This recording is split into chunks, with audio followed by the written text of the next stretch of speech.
Okay, we are now live.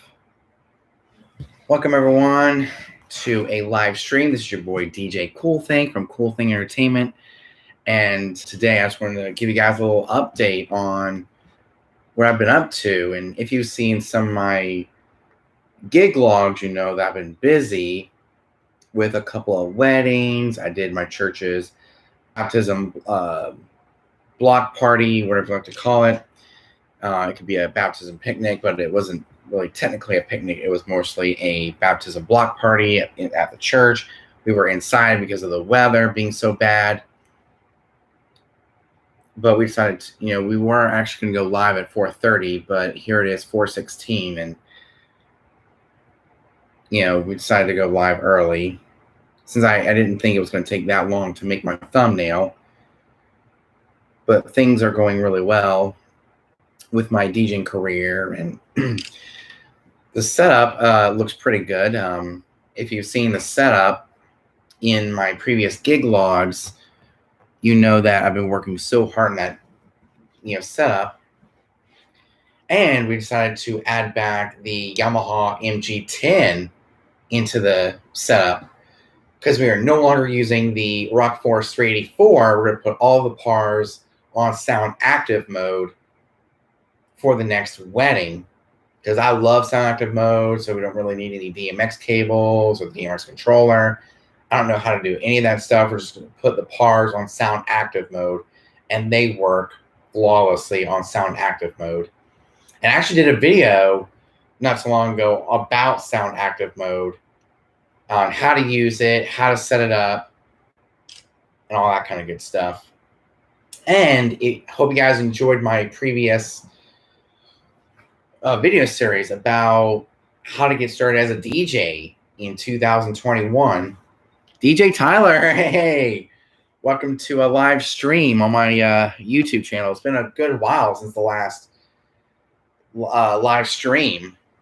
I guess because I've been so busy with another video series that I've been working on how to get started as a DJ in 2021, especially for those who are new to DJing, has never DJed before, would love to get into DJing in 2021, since we are just about over with COVID and things are starting to get back to normal around here, and it'll help a lot of DJs get into starting their own, getting new DJs, becoming DJs. So it's a really good video series I've been working on for the last few days. It's been a good video series ever since. We have like 4 videos in that part. Let me see here. How to become a DJ. Yeah, it's a 4-parter. We have building a DJ setup from scratch, which is to get the most higher quality DJ stuff, DJ gear to build your setup. And then, of course, becoming a DJ in 2021, aka this is part 2, choosing your software, which I highly recommend Serato DJ Lite. Part 3 is getting your music, which I highly recommend getting BPM Supreme to download your music from. Very convenient. And part 4 we did yesterday on how to become a DJ in 2021, getting your first gig, which I was mostly talking about, asking around your friends, your family, and it'll help you book some gigs, asking your friends or family if they need a DJ for any of their special events, especially for for me being an American DJ. 4th of July is coming up here in America, in the States, and a lot of DJs are very busy planning and getting booked a lot of 4th of July parties. Not much, just chilling, doing a little DJ update. So, my next gig is actually next week. So that's what I also want to talk about, is my next DJ gig, which if you are a subscriber, make sure you look out for another gig log coming your way on July 1st. And we're actually going to be inside because of the rain. We've been getting a lot of rain here in Conway, Myrtle Beach, all along the Grand Strand. So we're going to bring the big dog. We're going to bring the DDJ SR2 from Pioneer DJ instead of using the DDJ 400 or just for a lot of outdoor, smaller church events. But when I'm DJing inside, I'm just going to connect to the speakers that are attached on the stage, which are RCF column array speakers with 2 JBL subs and a Xenix X32 mixer. So we're going to bring the SR2. We missed you this past Monday on IG Live. Well, because I was busy. I wasn't really doing a video. I didn't really do a live on Monday because I was busy with my other things.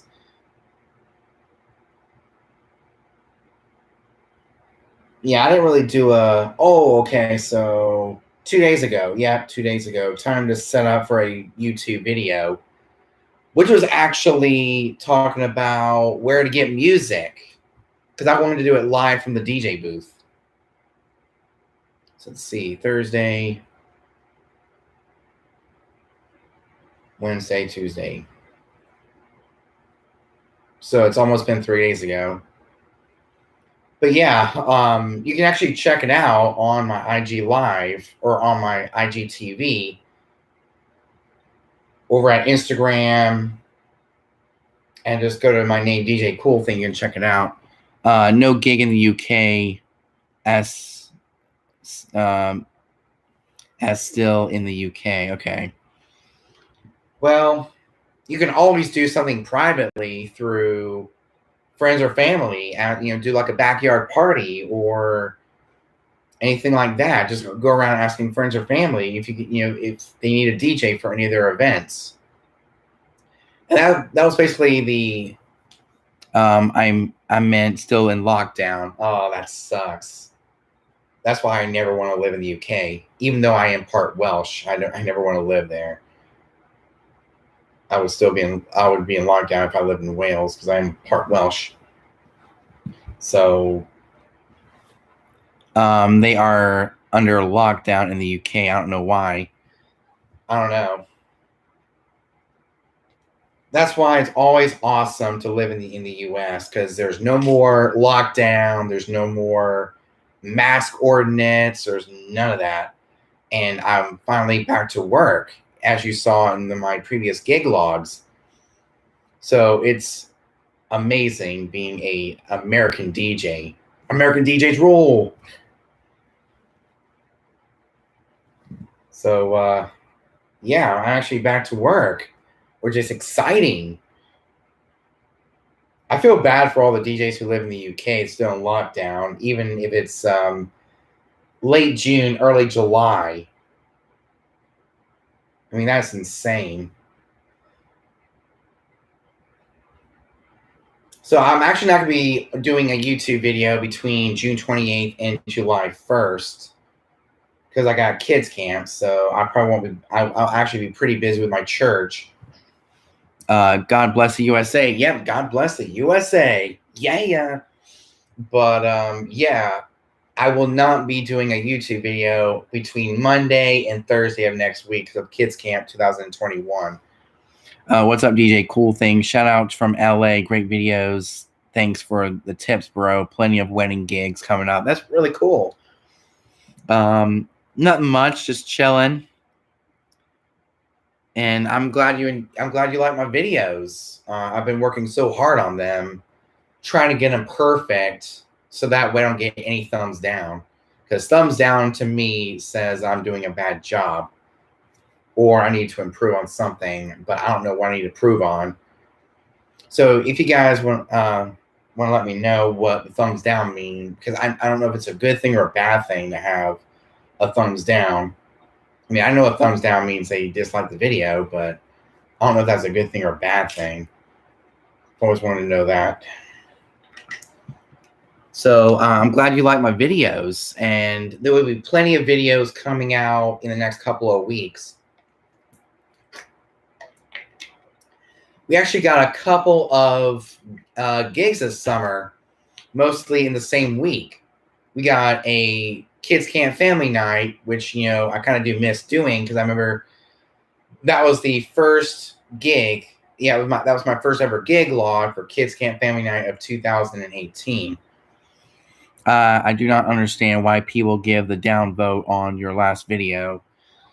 Yeah, I don't know. I mean, I'm doing the best I can. I just don't know why.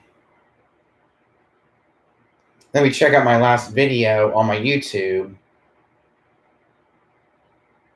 Here we are.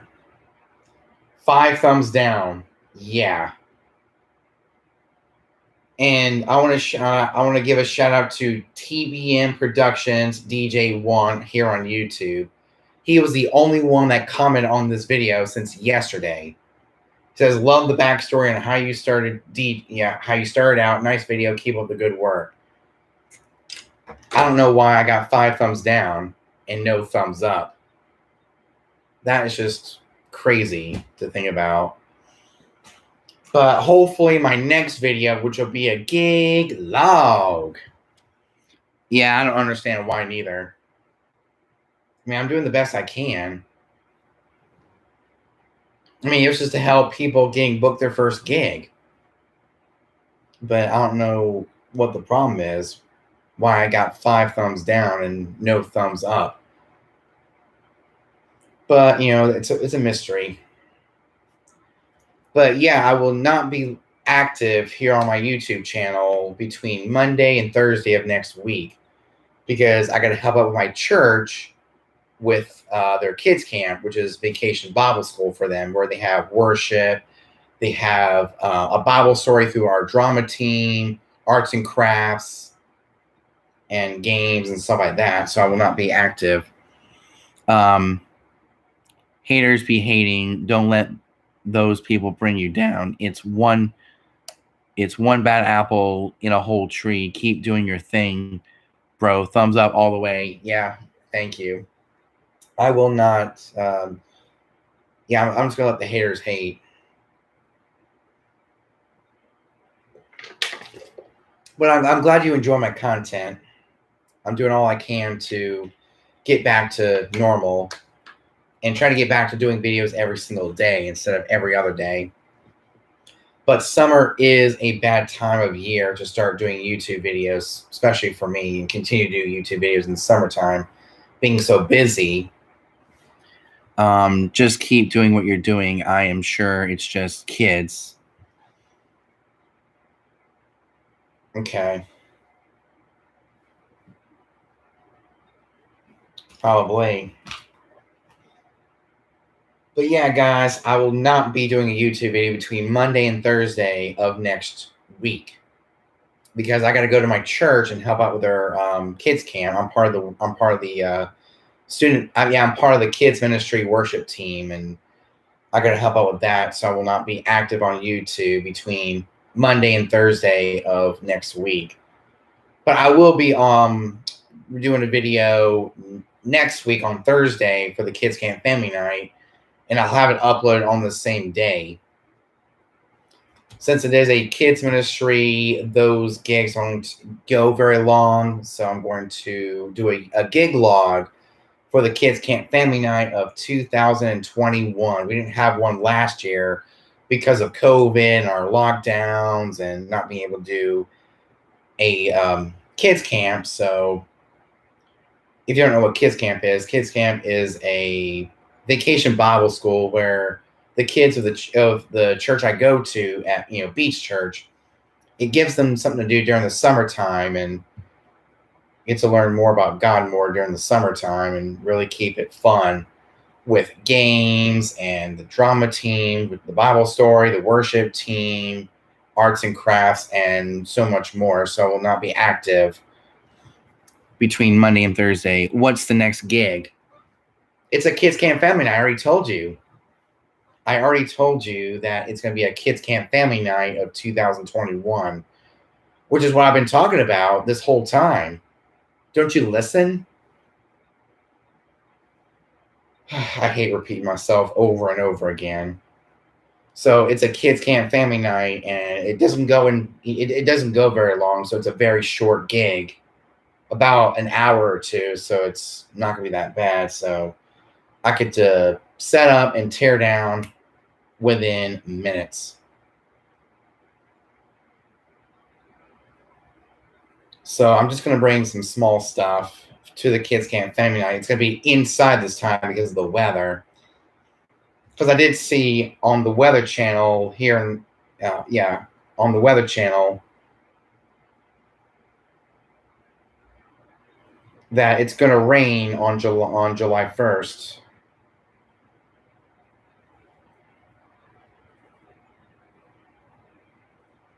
Okay, so we'll go to Myrtle Beach here.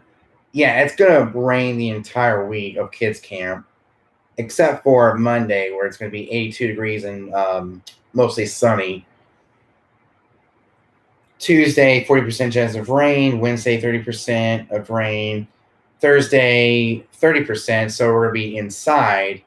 So based on the weather, I'm going to have to bring the DDJ SR2 and connect it to the inside system, to the RCF column array speakers, to our two JBL subs, in the X32 mixer that we have all connected to our system. So I'm going to try my best to play some music inside. So I'm going to bring the SR2. The reason I'm bringing the SR2 is it has XLR, and I need XLR. I need an XLR connection, make it simple, very easy to use, instead of having to grab a converter box to connect RCA into XLR. That'd be kind of a pain. So I'm just going to use my own XLR cables, which are from Copule. So I highly recommend Copule if you are looking into higher quality XLRs for a very good price. And I would highly recommend Copule, Kopul. And those are the XLR cables I'm going to be connecting to our church's system. But I think we're going to move our inflatables into the inside as well as other games that the kids might want to enjoy. We'll have to see. I mean, we got until Thursday, which is June 1st. And then the next gig after that, oh man, we have our yearly 4th of July at Crazy Sam's Fireworks gig log. I know you guys enjoy that. Our yearly 4th of July at Crazy Sam's Fireworks gig. It's going to be awesome. Even though getting subwoofers for your ever thought of getting subwoofers for your system? Not a chance. Not a single chance. I'm just going to stick with my tops. They have enough power as it is. And if you've seen the last gig log, the venue wasn't that big. And it was the JBL EM612s gave out plenty of sound to cover up the entire dance floor. So I've never really thought about that because I've never really DJ'd a really large venue. Most of the venues here in Conway, Myrtle Beach, all along the Grand Strand are small to medium size. So the JBL EM612s are, just enough to cover up the entire area. So I've never really DJ'd with, I've never needed subwoofers in my setup a whole lot. So they're kind of unnecessary for me, and they're kind of not really for me. So yeah, they're just not needed for me. Especially with small to medium-sized venues, they're not really needed. It'll be kind of overkill. You don't really need subs. Yep, you're right, DJ Todd. I don't really need subs unless I'm DJing a really large crowd or like a really large venue. Those are mostly in the bigger cities like Charleston and other big cities like that. Mostly at hotels, but you don't want to disturb any of the guests at a hotel. As you need lots of bass. Yep, you're right. If you need a lot of bass, just get a subwoofer. I probably don't need a whole lot of bass. Because if you've seen the last gig log for Allie and James, that venue was not that big at all. Not big at all. It was like medium. It was like medium sized, and of course the dance floor was right at the DJ booth. It was right by the stage, so I probably don't need a subwoofer, especially when we do the what's the name of the venue? The Shrine Club. Yeah, the Shrine Club was not that big at all. It was like it was small size. It was really closed in. And as you saw, we had tons and tons of bass with the JBL EM612, so I probably don't need a whole lot of, I don't really need a subwoofer. They're just unnecessary for me. And yeah, they're unnecessary for me, and I just don't need it. So I've never really thought about that. And my next wedding is actually November 7th. So we had to wait till November to do another wedding. And this wedding is for my cousin, who was the same age as me, 27 years of age, and she's getting married. So I'm really excited to start DJing for my cousin. I've been planning this wedding since October. Yeah, we've been planning this wedding since October and getting all the music ready. And this particular wedding, she actually wants rock music. So rock music is the most requested genre for this particular wedding on November 7th. And that is right after my 4th of July gig, because we're pretty much done with all of my gigs after July 4th until November 7th, because November 7th is a wedding. And then we're pretty much done for the year. Yeah, so it goes to show you that I don't really get booked many gigs. So after my cousin's wedding, we're pretty much done for the year. I don't know if we're going to have any Halloween gigs or Christmas events. I mean, we probably are, but I just don't know 100% if we're 100% sure that we're going to have a Halloween gig or a Christmas gig this year. So I just don't know. I'm not 100% sure yet if we're going to have, something that is Halloween related or Christmas related. We'll have to see. All I have to do is keep up to date with my social media through friends and family, because that's who I mostly get booked gigs from, friends and family. So I just don't really know if we're going to do anything Halloween related or Christmas related as far as gigs are concerned. But we will have a wedding for my cousin Cheyenne, who is getting married on November 7th. And I don't really know a venue that they're going to have it at. And then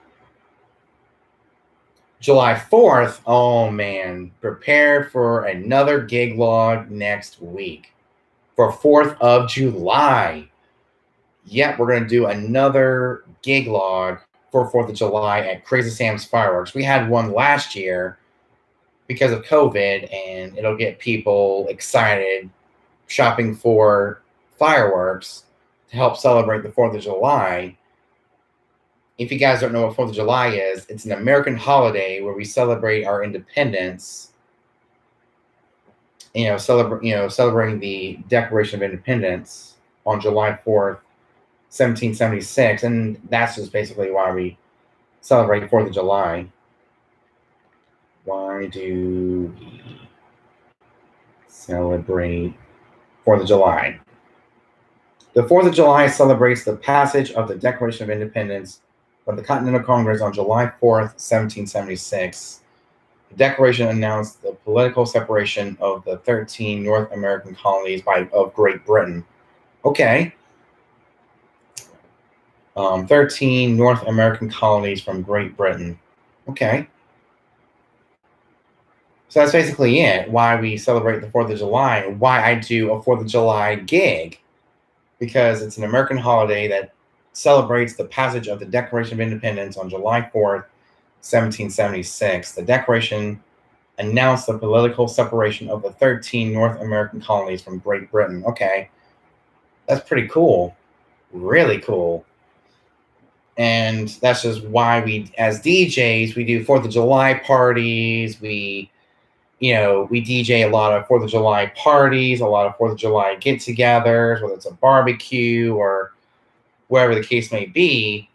And why you see a 4th of July gig on my YouTube channel every 4th of July. Because of that particular reason alone. And that, I just think that is pretty cool. So prepare to see another gig log on July 5th, because I'll be home a little after midnight on July 5th. So we'll probably have another gig log on July 5th after I post my other gig log from July 1st on July 1st. So it's going to be a fun summer. Everything from the Kids Camp Family Night on July 1st to celebrating the 4th of July on July 4th. So we're going to have we're actually going to have 2 new gig logs in the month of July alone.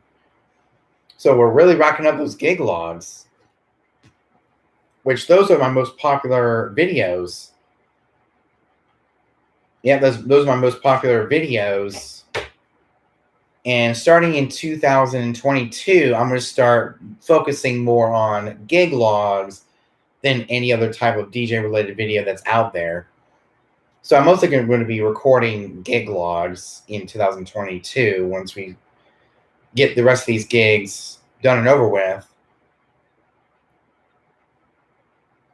But other than that, I guess, only if it's requested, I guess we'll do a non gig log.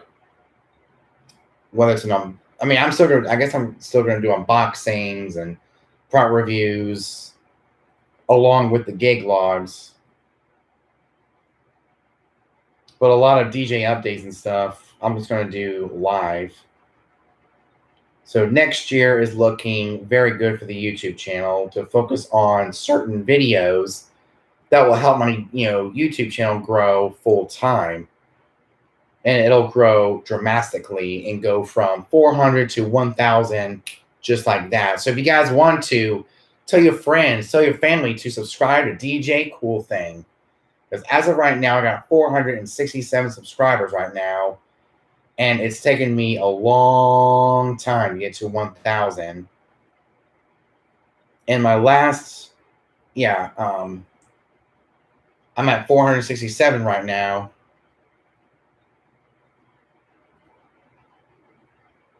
And there's my summer 2021 DJ update, which is live now. Yesterday's video was getting booked your first gig. Then we have getting your music, getting your DJ software, building a setup from the ground up. We did a video about sound active mode on how to set up and how it works. Oh man, the wedding of Allie and James, the gig log, got a major hit with a copyright claim. Yeah, partially blocked.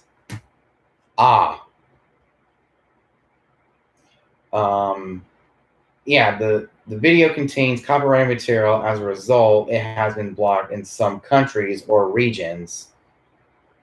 Wow. Okay. I guess we'll learn more about. Yeah, well, I guess we'll learn more about that.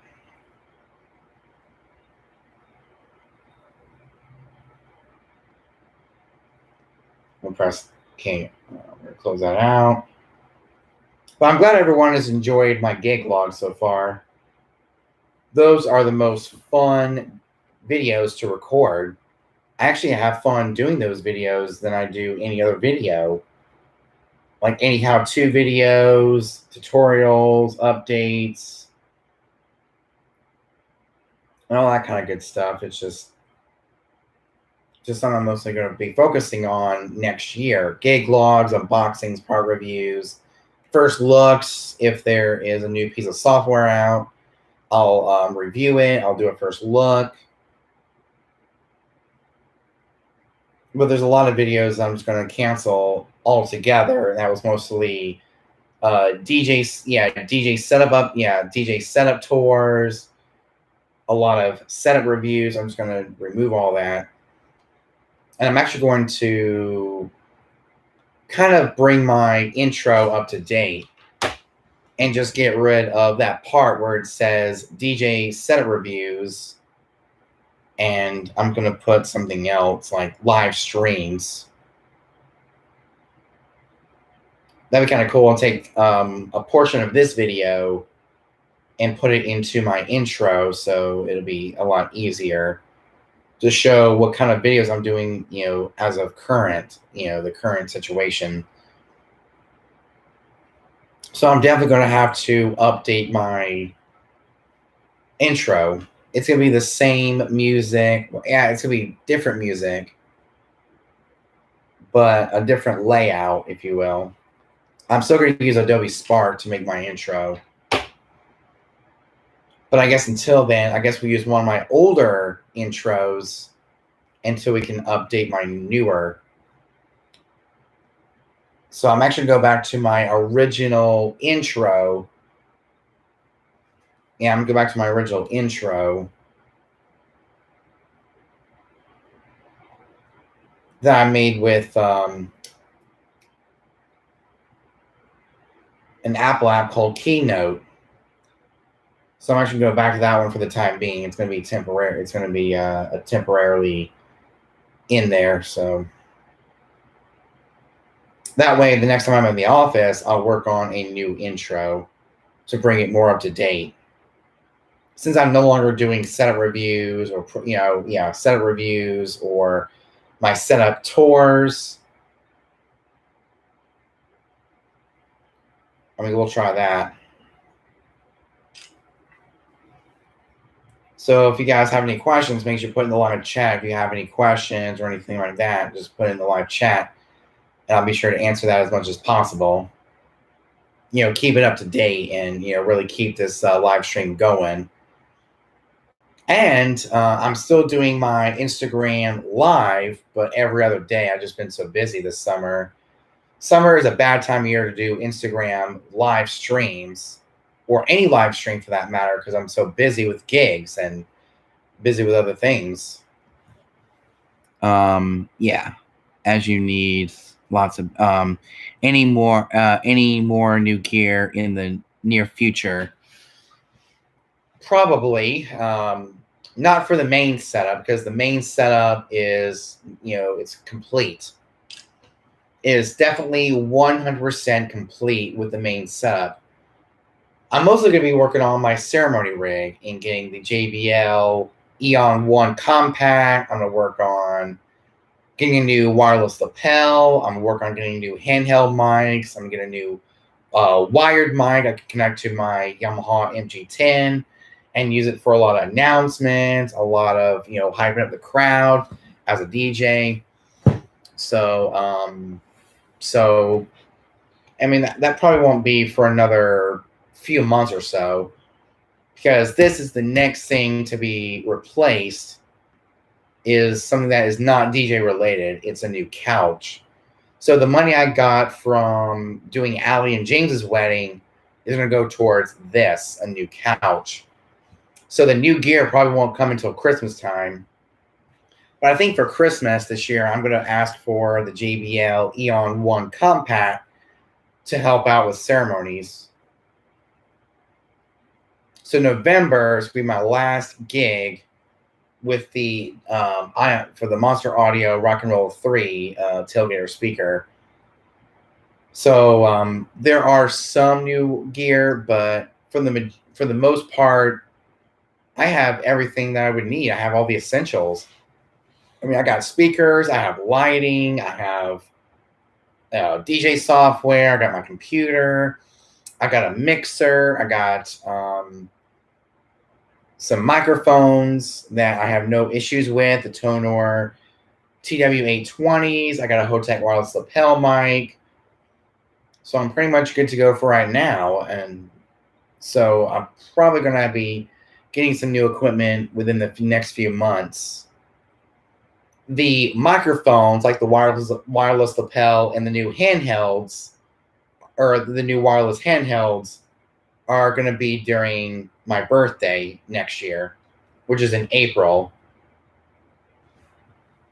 And the speaker is mostly going to be for Christmas It's a JBL EL1 compact. I'm going to use for ceremony. I'm going to use it for cocktail, maybe, hook it in, maybe use it as a booth speaker. I don't know. But we'll see. Maybe I might even use it for like a side setup or like a battery-powered DJ setup if I'm DJing out in a field somewhere. That would be perfect. But there are some new equipment coming very, very soon, like the JBL EL1 Compact, which I'm going to show you from Guitar Center. Just to stay in that JBL ecosystem, because I do have the JBL EL612s. How do you get most of your gigs? Through social media, through friends, family. So I just use social media.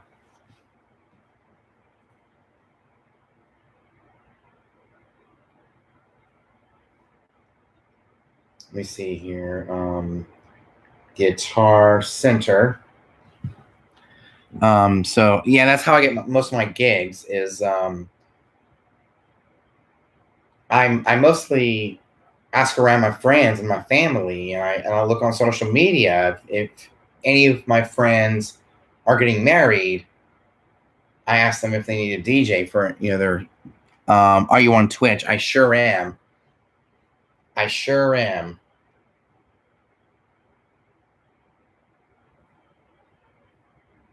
I'm gonna show you my new speaker that I might be getting this Christmas. I'm actually gonna get the JBL Eon 1 Compact.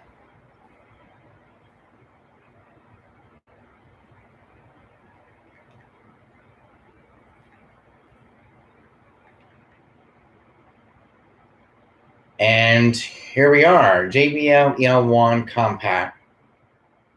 It's a great speaker. Really great speaker.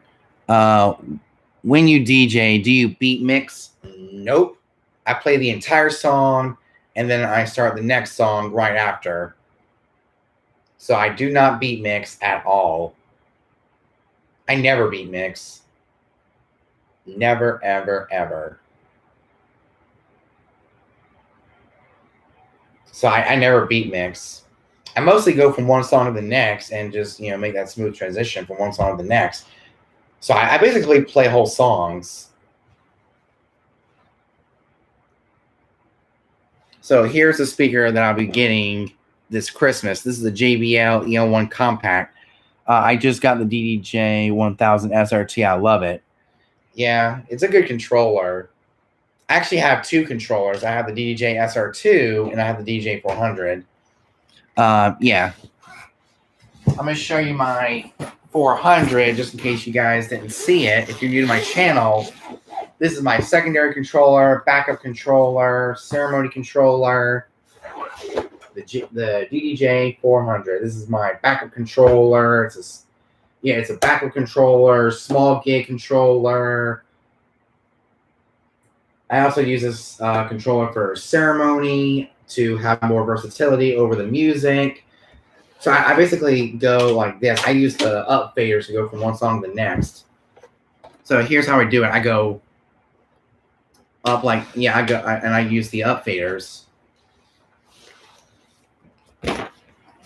Yeah, I basically do this. Go up, play the entire song, do that, go up like that. I just pretty much do this the entire time. I never use the crossfader or anything else like that. I just go up and down, up and down.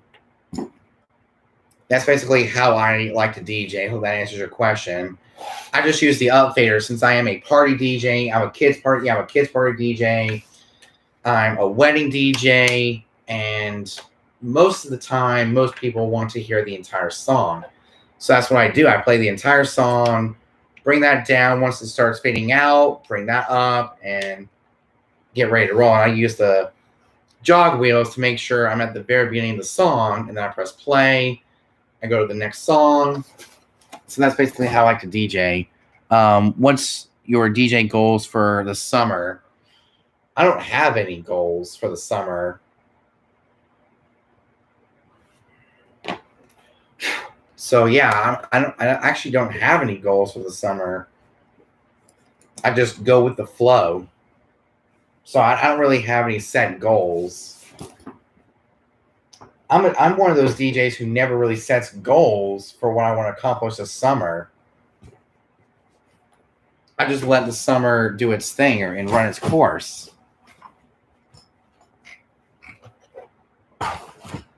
But yeah. So I don't really have any main goals for the summertime. I just let the summer run its course, and whatever happens this summer happens this summer. I mean,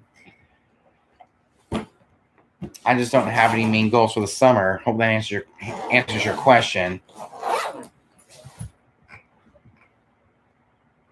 I hope that answers your question. I don't really have any main goals for the summertime because I'm very busy in the summertime with my the fireworks store and other things like that. Kids camp. I'm just so busy in the summer. I just don't really have any plans. Do you have price packages? Nope. I just do it per hour. Since I've been a DJ for 3 years, little over 3 years, I just don't really have any packages.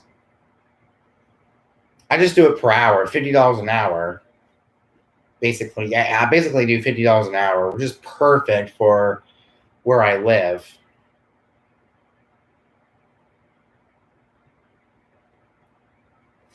So yeah, I don't really have any set packages.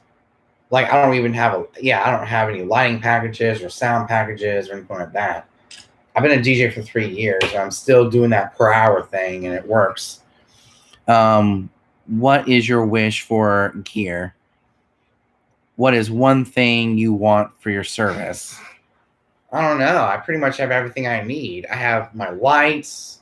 I got my speakers. I got my controller. I got my laptop. I got my DJ software. I got my mixer. I mean, what else do I need? Absolutely nothing. But if I had to think of something that I would like for my service, and that's to get a better ceremony speaker, which I'm actually gonna move you guys around so I can show you guys my speaker that I use for my ceremonies. Hold tight. Here it is.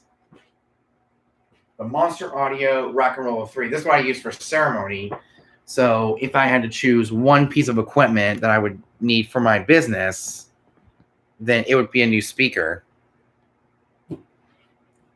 Especially the JBL EL1 Compact. That's what I'm going to be getting this year for Christmas, is the JBL EL1 Compact. And I'm going to show you what it looks like if you guys haven't seen it before. There you go, the JBL EL1 Compact.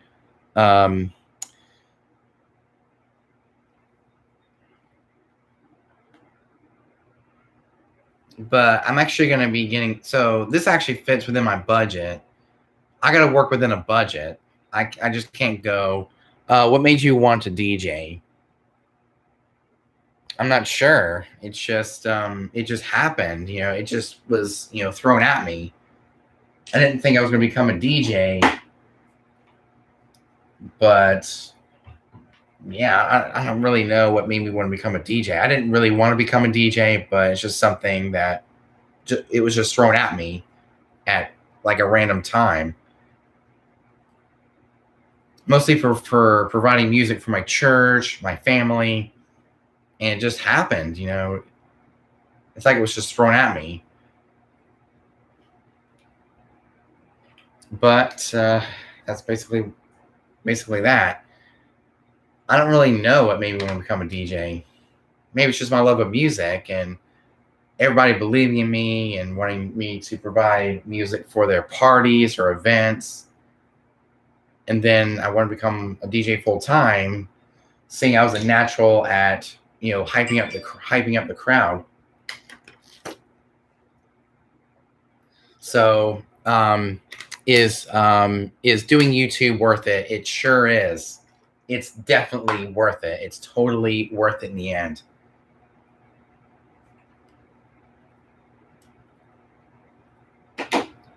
is doing YouTube worth it? It totally is. Even though it's difficult to get more subscribers. Yeah, it's really hard for me to get more subscribers. Maui 5s are amazing. I have them for my whole team for ceremonies. Nah.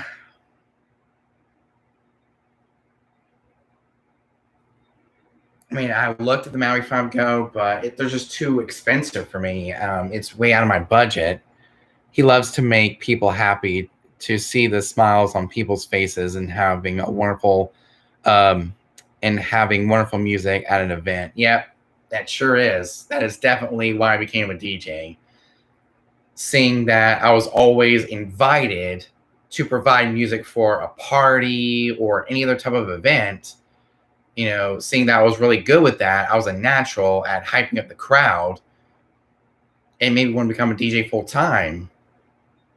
Bose S1 is great, and Bose S1 is great too, and it's more compact than JBL. Well, I want to stay within the JBL ecosystem and stay within the JBL Eon line of speakers, and it works. I mean, I have no problems with JBL whatsoever. I have the JBL Eon 612s, and they do an amazing job.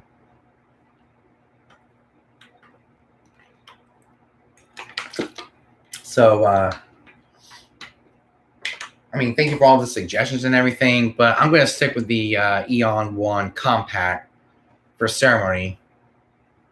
I mean, it's got enough power and stuff to last throughout the entire ceremony. What mixer do you have? I have a Yamaha Mg10. Yep, I got a Yamaha Mg10 mixer. It's a 10-channel mixer, which has 4 XLR quarter-inch combos. It's got the quarter-inch XLR combos, 4 of them. There's 3 quarter-inch line inputs. It's got 2 RCAs. But the controller I actually have 2. I got the DJ 400 and the SR2 from Pioneer DJ. And they're both from Pioneer. And the software I use on this computer right here, my DJ laptop, is Serato DJ Pro and Rekordbox DJ. So we got Serato DJ Pro for the DDJ SR2, and we got the Rekordbox app for the DDJ 400. So the external mixer I have is the Yamaha Mg10, which has enough versatility to last through the entire the majority of the night. Yeah, I have a MacBook Air, which has a 1.6 gigahertz Intel Core i5 with 8 gigabytes of RAM. And it's a good, decent computer for DJing. I've never had a single problem with it, like ever. I've never had a single problem with the Mac, so you can always trust the Mac. Maui 5 is cheaper than the Eon 1. Are you sure? I mean, based on what I've heard from DJ Red Web, it sounds it's more expensive than the Eon 1 Compact. I have a Pro. I think I'm getting an Air. Depends on where you buy, I guess. Yeah. So I'm going to take a look at the Maui 5 Go. Maui 5 Go. LD Systems Maui 5 Goes from Z-Sounds. Oh, here we go. Guitar Center. They actually have them at Guitar Center. $600. Wow. So they're a little bit more expensive. I mean, that would be perfect, because I do have, the budget for it. The LD Systems Maui 5 Go. It's, I'm actually going to get that for ceremony. So I'm actually going to get the LD Systems Maui 5 Go instead of getting the JBL Eon 1 Compact, because I did hear DJ Rick Webb say that he doesn't like the Eon 1 Compact for ceremony. Yeah, it depends on where you buy, I guess. Yep. Top seller, LD Systems Maui 5 Ultra Portable Column PA Speaker. Oh, it's called the LD Systems Maui 5 Ultra Portable Column PA Speaker. It's not really, it's not really named it's not really named the LD Systems Maui 5 Go. It's called the Ultra. Maui 5, I think, is a built-in mixer as well. Okay. You just said that it was too expensive. You didn't know the price. Well,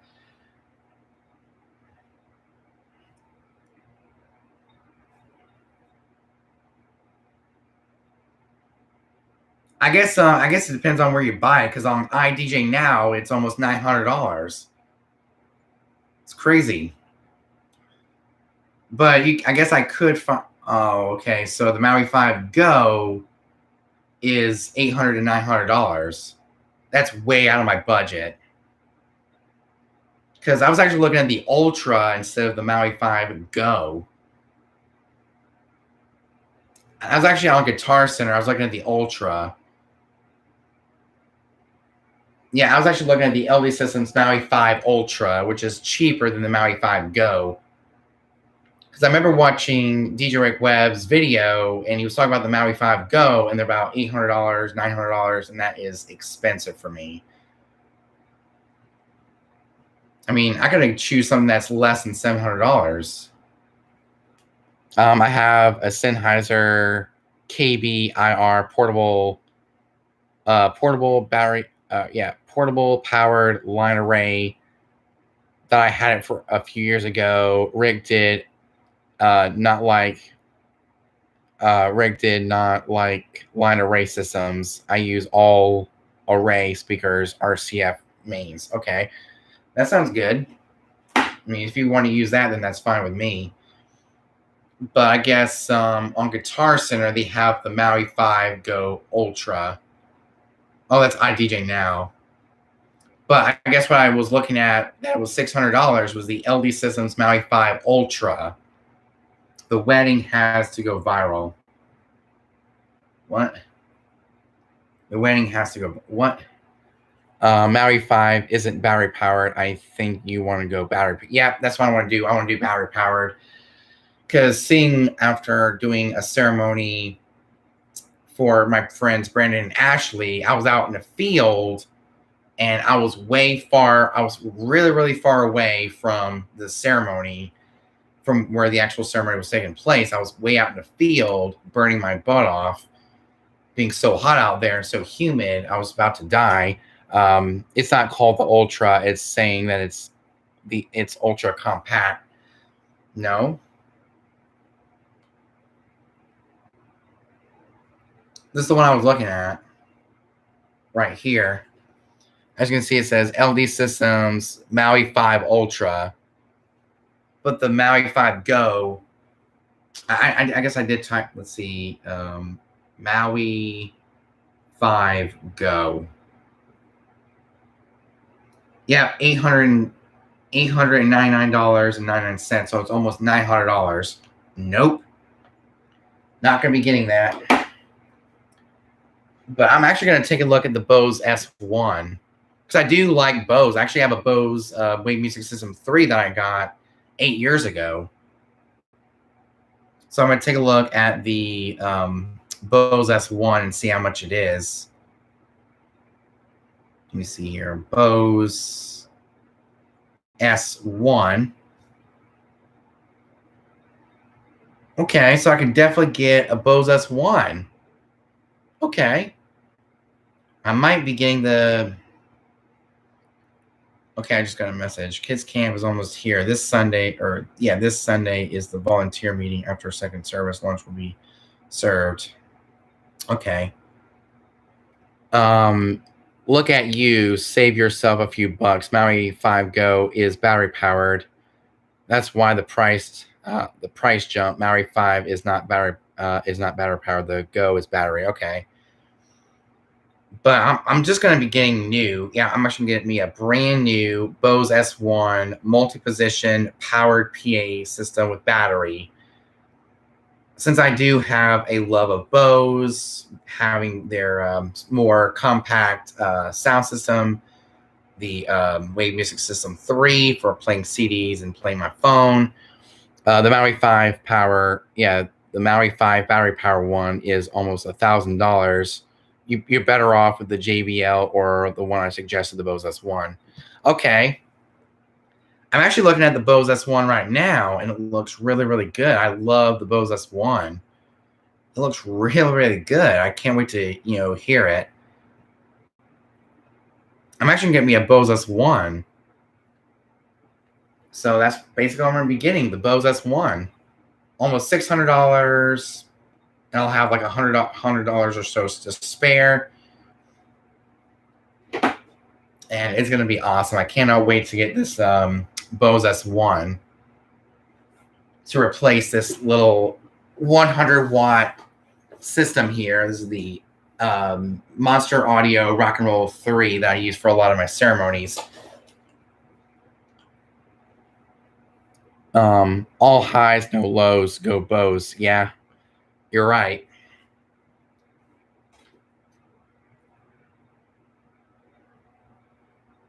So yeah, I actually found me the perfect system for ceremony, the Bose S1. So yeah, I'm definitely going to be getting the Bose S1. Let me take a look at some of the features of this Bose S1.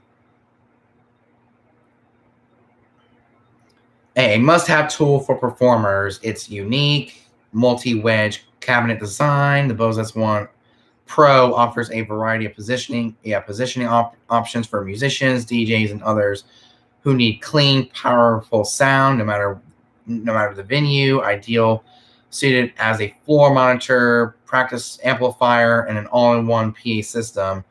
The S1 Pro is an intensible tool for professional performers. Okay, I'm definitely gonna be getting the Bose S1. It might sound a little better than the JBL EL1 Compact. I mean, it's not going to match up to the Eon 612s, but it's for ceremony.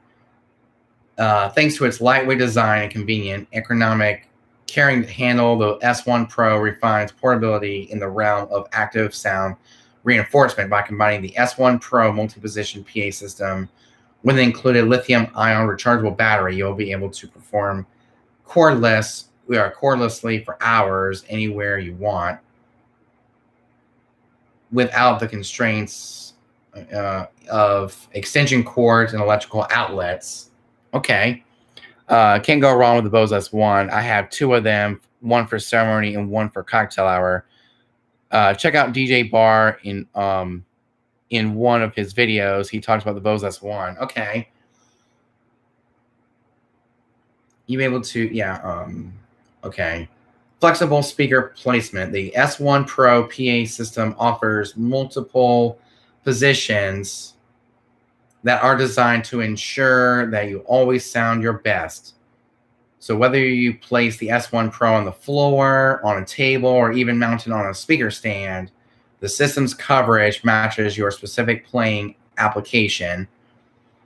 Additionally, Auto EQ maintains optimum sound in any orientation. Sweet. Who? That doesn't even make any sense. Who one of your favorite DJs? That doesn't make any sense. I don't know. I don't really have a favorite DJ. I just support all DJs. Define your mix with, okay, here we go. Define your mix with tone match processing. The S1 Pro comes with a full-featured 3-channel mixer with reverb, tone controls, and line outs for connecting to other systems, playing music from your mobile device, easily using Bluetooth streaming, and get great sound quickly using integrated tone match processing for microphones and acoustic guitars. Sweet. Okay, so some of the specifications is an active speaker. It's got a 3-channel mixer, 2 XLR combos. It's got one 3.5 millimeter jack. It's got one TRS output, enclosure cabinet. Okay. Pro coverage. Not bad. Not bad at all. So I'm definitely getting the Bose S1. since I do love Bose, my church has a Bose speaker. They have a Bose F1A12, which is like a all-in-one speaker. Thinking about buying a little mixer. Which one do you recommend? You know which one I recommend. The Yamaha Mg10. Yep, the Yamaha Mg10 mixer. I highly recommend Yamaha. It's definitely the most used brand out of all of them. Better than Behringer, better than Alto, better than any other mixer brand that you can come across. But if you want a little mixer, I would highly recommend go with the Yamaha Mg6. That's if you want a if you want a 6-channel mixer. I guess it just depends on how many channels you want, whether it's 6, 10, 12. Yeah, it just depends on how many channels you want on a mixer.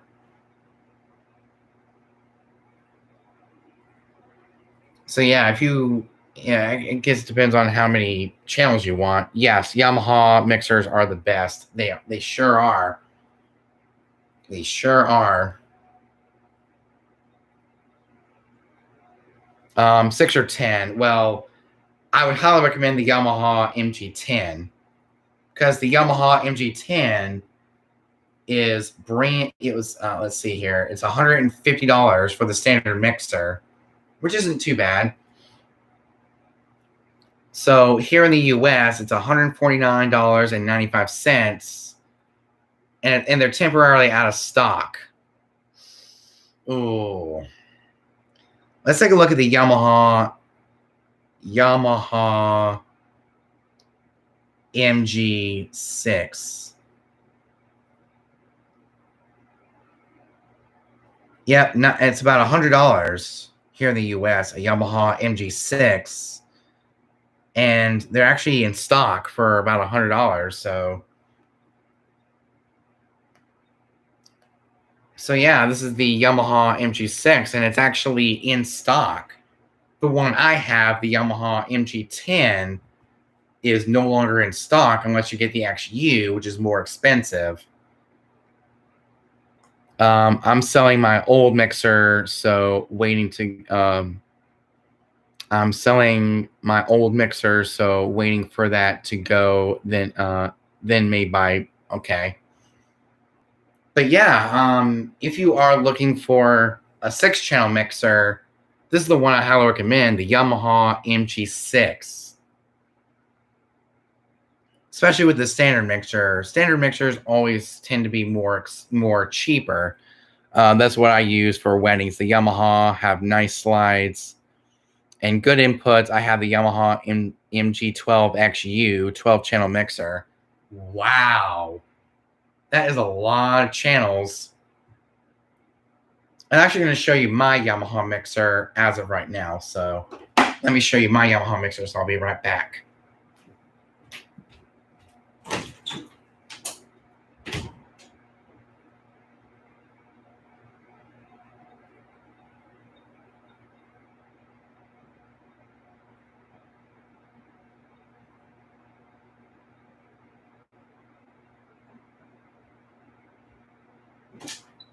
All right, guys, I'm back.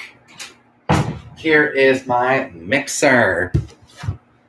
This is what I'm going to use come November 7th. That's another thing is I'm actually switching up, and I like the XLR input and output. Yeah. So here is my mixer right here. This is the Yamaha Mg10. I bought it right before it went out of stock. Yep, I actually bought it when it went out of stock. So it's a really good mixer. As you can see, it's very nice, high quality. Doesn't feel cheap like my Tiani 4. Which, let me move you guys so I can get access to my other mixer that I used to use. I'm going to show you my old mixer. This is actually my old mixer. As you can see, it's cheap and plasticky. Yeah, I actually bought this during the beginning of COVID, and this is my streaming mixer. It's a 4-channel mixer, and it's made out of plastic. which means it's not the best quality at all, as you can probably see here. So that's why you never want to buy cheap gear, because look at this. Not that good at all. So I would stay away from the cheap gear, because you never know what condition, especially when it comes to well-known brands. Oh yeah, the Yamaha Mg10 mixer. As you can see, it's got 4 1/4-inch XLR combos. It's got 3 1/4-inch stereo jacks. It's got 2 RCAs. It's got a monitor out. It's got a 1/4-inch stereo output, as well as your XLR outputs to connect to your PA speakers.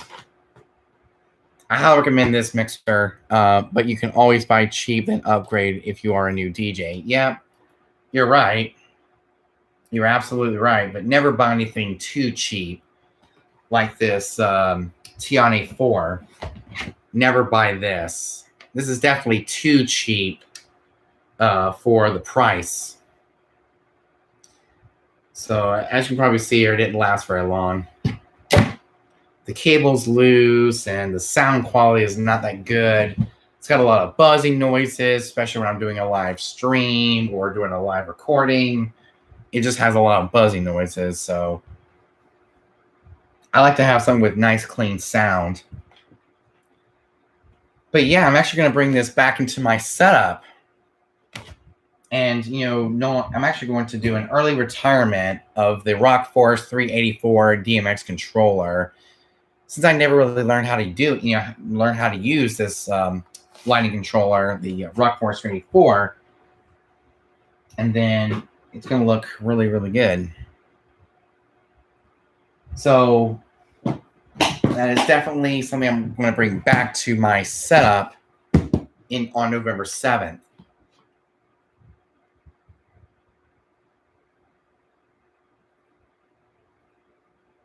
Okay.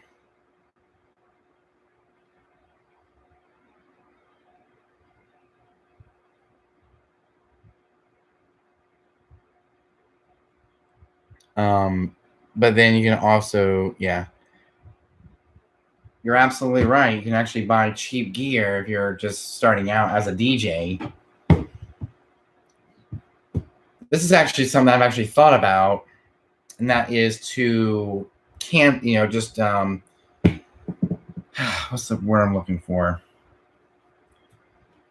I'm going to retire the Rock Force 384 DMX controller and just going to use sound active mode from now on. So never get DMX. I learned that out the hard way. And I never really got to use the DMX controller to its full potential. So to take its place is my Yamaha Mg10 mixer, because I do need an extra boost in my sound. And I always thought that, I could, get away with just connecting my speakers directly to the controller, but it doesn't give me enough sound instead of having to go to the red line on the controller. That is how bad using just my controller is. And that's how weak the signal is. Even with using good quality XLRs, even using cheap quality XLRs, it can still sound pretty bad. So to take the place of the Rock Force 384 is the Yamaha Mg10, where I can connect everything with XLR, but then I'm going to have a lot of cable mess hanging from the side of the table. I always use sound or program the lights. Yeah. That's good. I'm glad you always use sound active or program that the light has. Yeah. I love sound active mode. It's definitely one of my favorites. Using the actual light itself, like going to each par can and go to sound active mode, to where we can have it dance to the beat of the music without even having to touch a single thing. It'll go to a solid color once the song is done being played, which is pretty cool. And of course, it blinks to the beat of the music. And it just gives me an automatic light show, and I can just focus on what I'm doing which is playing music. I can just have the lights dance to the beat of the music. But yeah, I'm not a big fan of DMX. Sound is what I use as well. Yeah, Sound Active is pretty good. I love Sound Active mode. So to take the place of the Rockforce 384 DMX controller is this mixer right here. So I can add a little more extra boost. I can add more inputs and outputs to connect multiple sound devices, or connect a guest's phone or a tablet if they have a special song requested. Boom, got me a mixer. And I can pretty much connect everything to one set of speakers using this one mixer because it's got 10 channels. And I'm definitely going to be hooking it up. And the worst part about having this mixer is all the cable mess on top of the table. Everything from XLR cable to the power cable, because it's a power brick instead of just an IEC core that will go straight from the mixer into the outlet, but it has to use a power brick. I'm not a big fan of those power bricks because you have to put it on the side of the controller, like put it right beside the mixer. What is your backup rig? I saw in one of your videos, your computer was overheating. I have an iPod ready with most of my music ready to plug and play. I have the same case. Amazon is cheaper than most of the music stores. Yeah. I actually bought it from Amazon. This is the Casematics hard shell carrying case with the Yamaha Mg10 inside of it. But I don't really have a backup rig. Nope. Because once it starts freezing up, I have to restart the program and restart my computer over and over again until I can get it right and I can just get it to cool down. So I don't really have a backup rig. Yep, I don't have anything to back up. I mean, I did bring my mixer here for backup, and yeah, I don't really have a backup. I use my phone for a backup, but never had a problem. Yeah.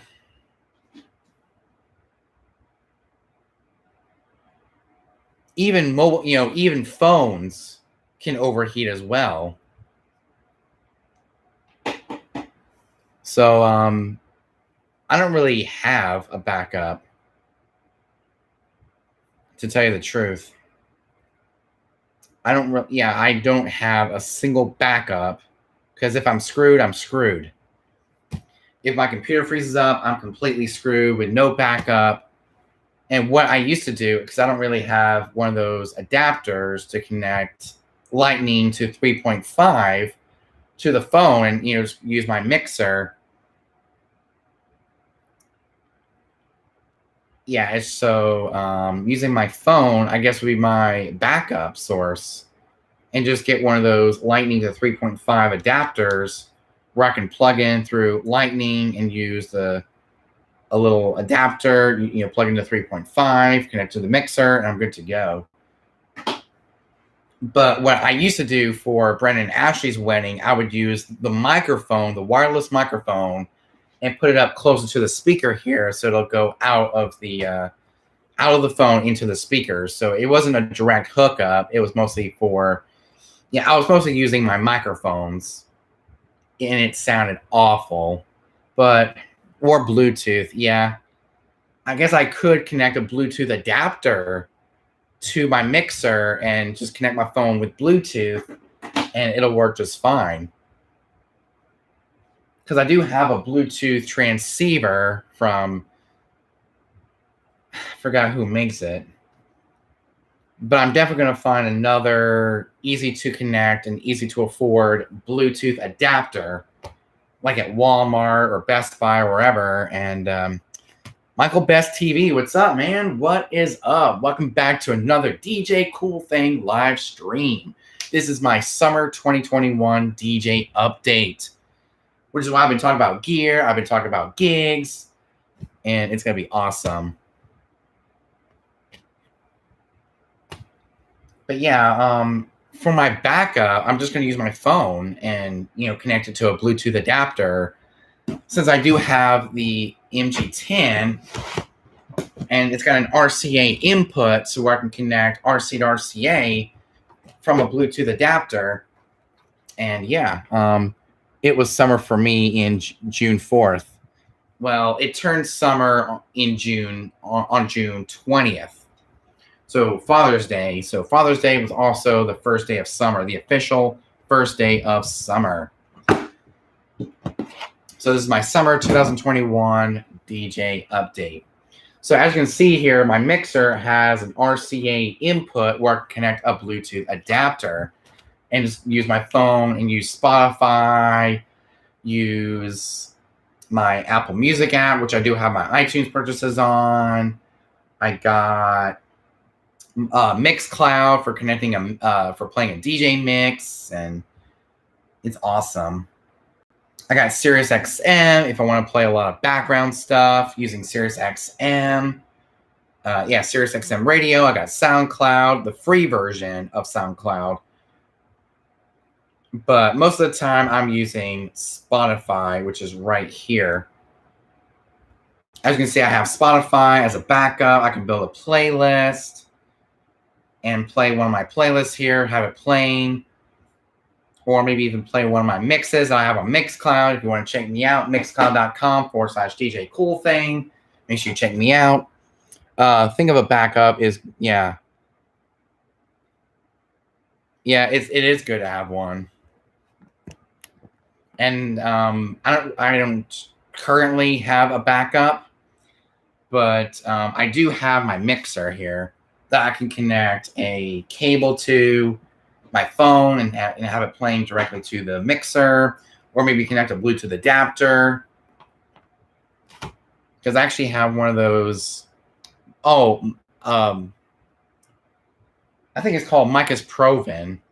It's a 300-foot long-range Bluetooth transceiver, which it's a Bluetooth adapter and also a transmitter to transmit music wirelessly. And let me see if I can find the Micah's Provin, because I know I have it in here somewhere.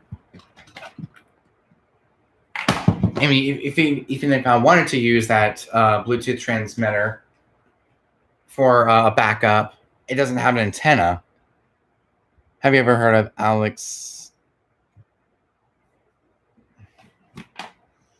I probably haven't. Alex is... What? What are you talking about?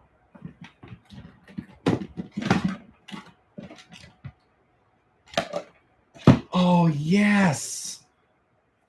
Backup right here. Portable CD player. Oh, yeah.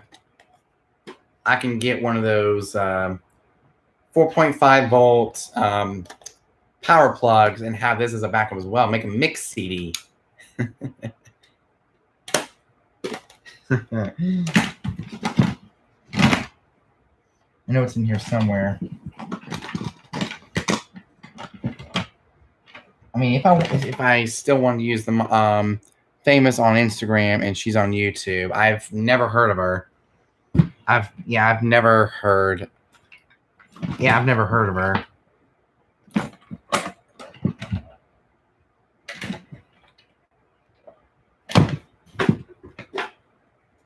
Or something like this, like a small portable boombox. I can put a CD in here, hook it up to the mixer, and I'm ready to go. Or maybe even my Sony one and make a mixtape as a backup. There are so many options in here that I actually can do as a backup. So the Micah's Provin, it doesn't have an antenna, so I'm definitely going to get a new Bluetooth adapter or something like that. I can't find the short antenna. I can't find the long antenna. I'm screwed. All right. I'm going to go towards, I'm going to get this and see if we can find the Micah's Provin 300-foot long-range Bluetooth transmitter or Bluetooth adapter. That way I can connect. I definitely have to take out all these cables These are actually cables I no longer use. Here's the adapter. Yeah, here's the antenna, which is very, very loose. So I definitely need to get a new adapter of some sort. And trying to find that short antenna is definitely a pain in the butt.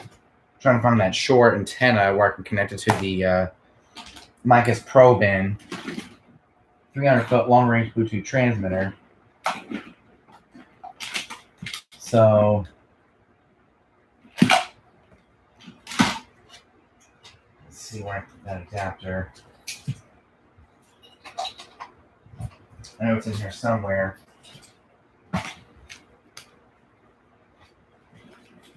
Yeah, I've never heard of her.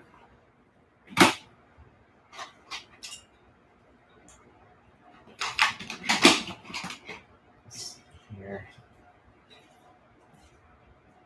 There's that adapter. All I have is the antenna.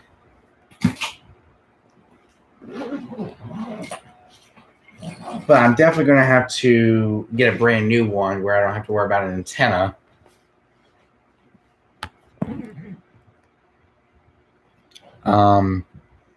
When you were using your Untitled PA Maxes, did you have problems with the heat sink getting too hot?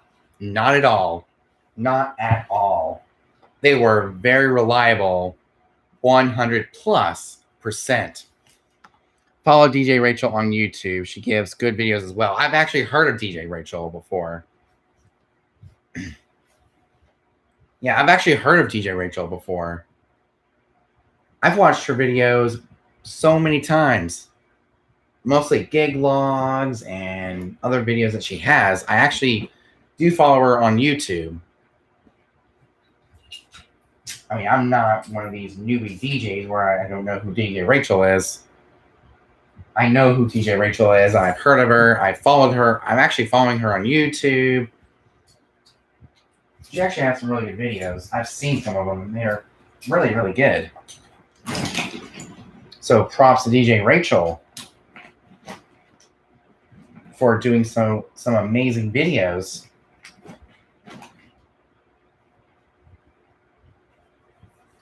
So I'm definitely going to have to get a brand new Bluetooth adapter to where I can, have as a backup. Especially next time I do a summer event and it's outside. I'm definitely going to get me a new Bluetooth adapter. I'm definitely going to get me a good quality Bluetooth adapter where it won't break.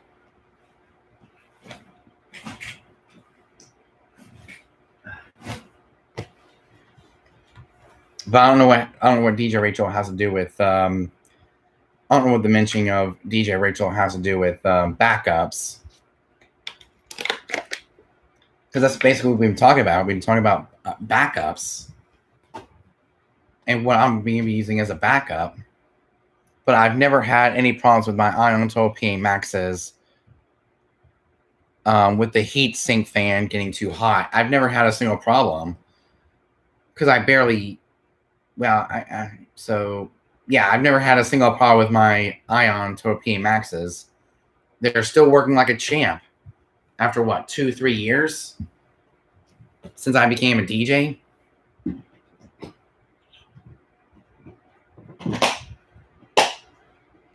So I actually do follow her on YouTube, believe it or not. DJ. Okay. I actually do follow her, believe it or not. She has some really good videos. I don't know if DJ Rachel has any videos about backups. I have an Xbox Series X. Okay, I don't know what that has to do with DJing. But I don't know. I mean, that's cool that you have one. That has nothing to do with DJing, but I mean, if you want to ask that question, you can. Let me move my computer. There we go. Ugh. Man, these things are pain. But that's great that you have an Xbox Series X. I don't know if it has to do with being a DJ, but this is actually a DJ channel. But I guess if you want to ask that in a live stream, then that's fine. But that's really cool that you have one. Those had to be really, really expensive to buy.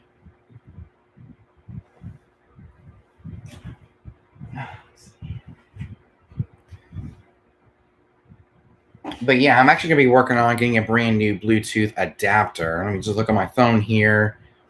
Look for a Bluetooth adapter. One that's good quality. So I'll just type in Bluetooth adapter. Do you use a monitor while DJing? Nope.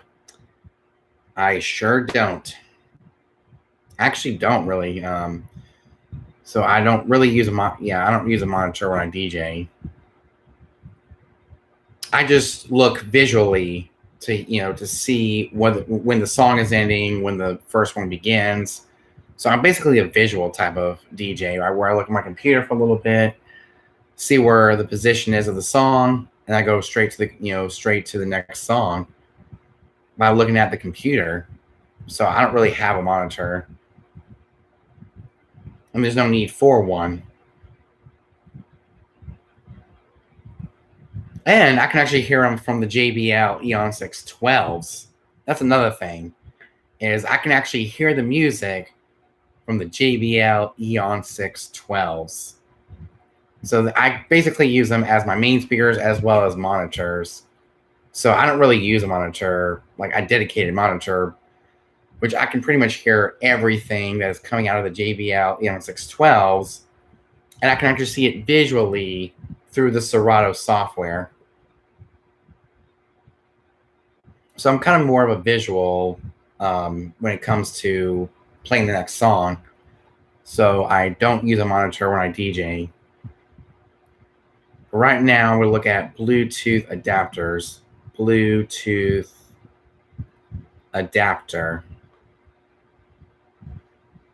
Wow, I've been streaming for about an hour and a half. Logitech. Okay.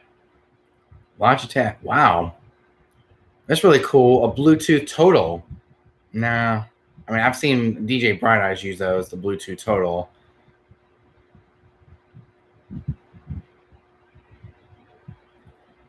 Let's see here. There's other brands out there for Bluetooth adapters. But I actually might get Logitech when it comes to a Bluetooth adapter. I've heard those are really good.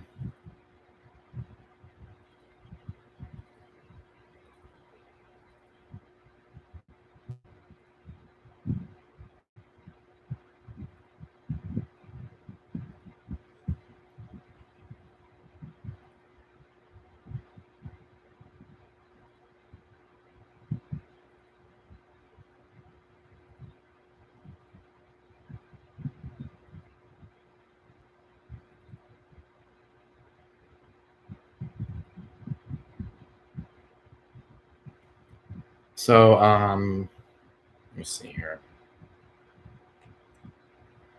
I don't really see anything. Oh, here we go. This one is from, I see. Yeah.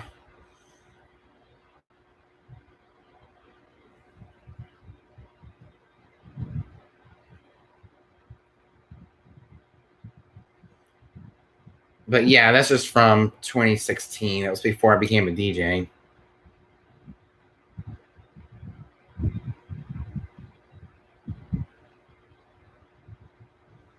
But yeah,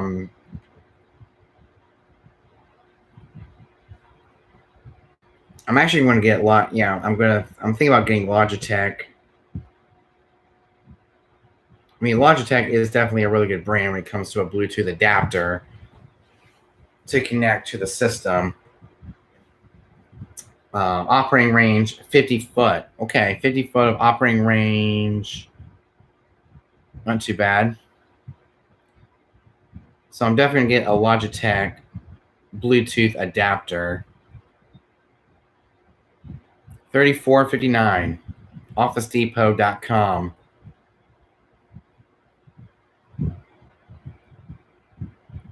$34.59 is on sale. Wow. That's really cool.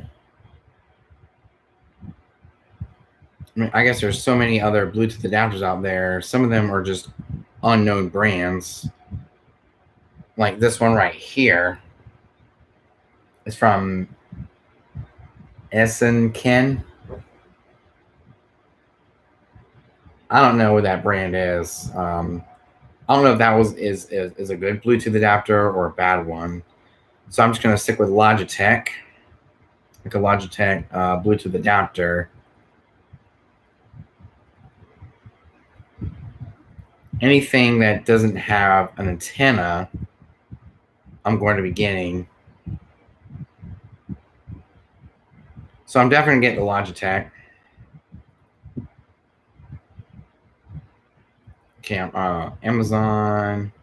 You're gonna stay away from Amazon because Bluetooth adapters on Amazon are quite cheap, and I don't want cheap. How do you hype up the crowd at events? Just with the music. Sometimes I use the microphone, but not a whole lot. I just let the music do the talking. I just play the music like I normally would. Here we go. Wireless Bluetooth adapter, bestbuy.com. That way I know that this would be an in-store pickup. Logitech, $29.99. So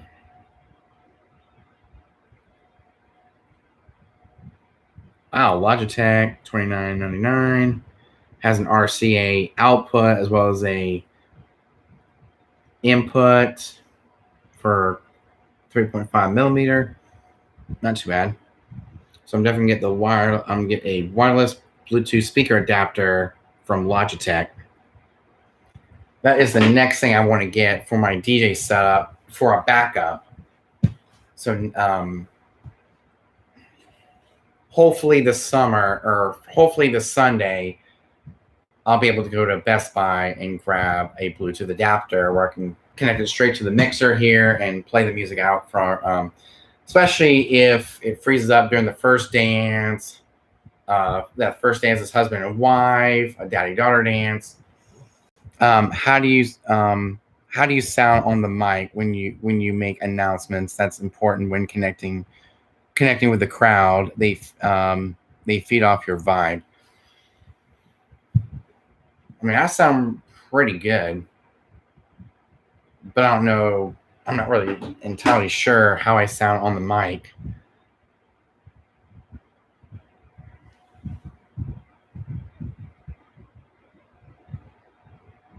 How do you sound on the mic when you make announcements? That's important when connecting with the crowd. They feed off from your vibe. Well, I kind of know that part. So I try to be as energetic as possible. But if I'm not feeling energetic, I don't sound energetic, especially when it's late at night. Whenever I'm trying to be on the microphone, I don't have as much energy because I've been partying all night. I just don't really sound energetic. But I mean, I'm pretty energetic when it comes to afternoons, daytime, but when it comes to the nighttime, nope. When it gets late at night and I'm at a gig, I just want to get home and rest.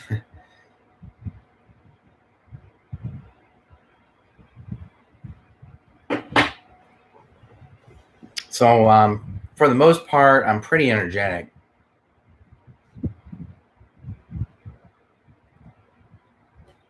Yeah, I'm pretty energetic for the most part.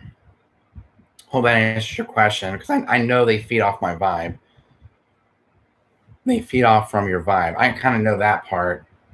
And I know that's how I connect with the crowd. But I'm pretty much energetic for the most part. But I start getting less energetic once we get closer to the end of the night. And we start packing up, saying, yeah, I'm actually still energetic when it gets closer to the end of the night. Believe it or not.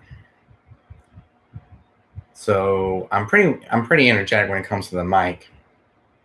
But when it comes to announcements, I try to be as serious as possible with some of the announcements. But when I'm hyping up the crowd, I get energetic. But when it comes to announcements, I try to be as serious as possible. Try to be straight on as possible. But sometimes when I'm doing, like when I'm doing some announcements, I might mess up on my words a little bit, especially during the introductions. Oh man, the introductions, I nail them each time. That's pretty much one of the only times I'm on the microphone is during introductions when we're introducing the bridal party, introducing them as husband and wife. But I don't really do many announcements. But I do some announcements, but not too many. Because I just let the music do the talking when it comes to hyping up the crowd, playing the music that I would think might be more hyped, more hyped up music. But actually, do you have your clients sign contracts for your services? Nope. I just show up, I set up, and I leave. I do my thing, I leave. So I don't really have any contracts whatsoever. So here's how I do it. When we first get to the wedding, or when we get to the time of the wedding, I just sit down with my clients, we build a playlist, and then I put them into my library, and then I show up, I set up, I do my thing, I leave. So I don't really have so I don't have any contracts when I'm doing my services. Nope. Especially being a DJ for 3 years, I'm still an independent business. I'm still a small business. I'm still a small DJ business with not that many experience. Not that much experience. But I don't have any contracts for the clients to sign. The only thing I have them to do as far as paperwork is the song list, where I have them build a song list of their first dance, all their special dances, their must-haves, and I just it's mostly been song list between when it comes to paperwork. Other than that, no contracts is needed for my services because I show up, I set up, I play my music, I take everything down, and I head out. That's pretty much easy. It's pretty much the easiest part of my job is showing up, doing my thing, and leaving. That's all I do. Is no paperwork is involved. The only paperwork that's involved is the song list.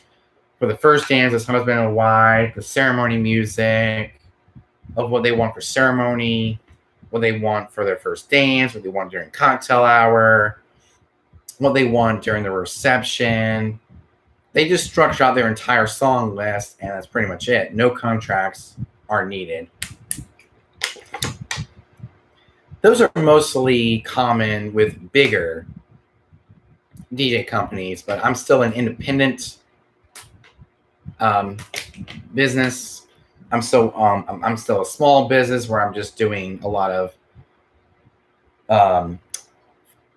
weddings, parties for friends and family. I've never DJed outside of friends or family in the last 3 years. So no paperwork is really involved. So no paperwork is actually needed, especially for contracts. I've never really had to do any of that before. And I don't plan on doing any of those contracts anytime soon. So I've never really had to draw up a contract for my services. I just show up, do my thing, and I leave. It's just simple as that. But before the wedding, the only paperwork that is involved is the song list of what they want for ceremony, they want for cocktail hour, dinner, reception. I don't. I just email or phone.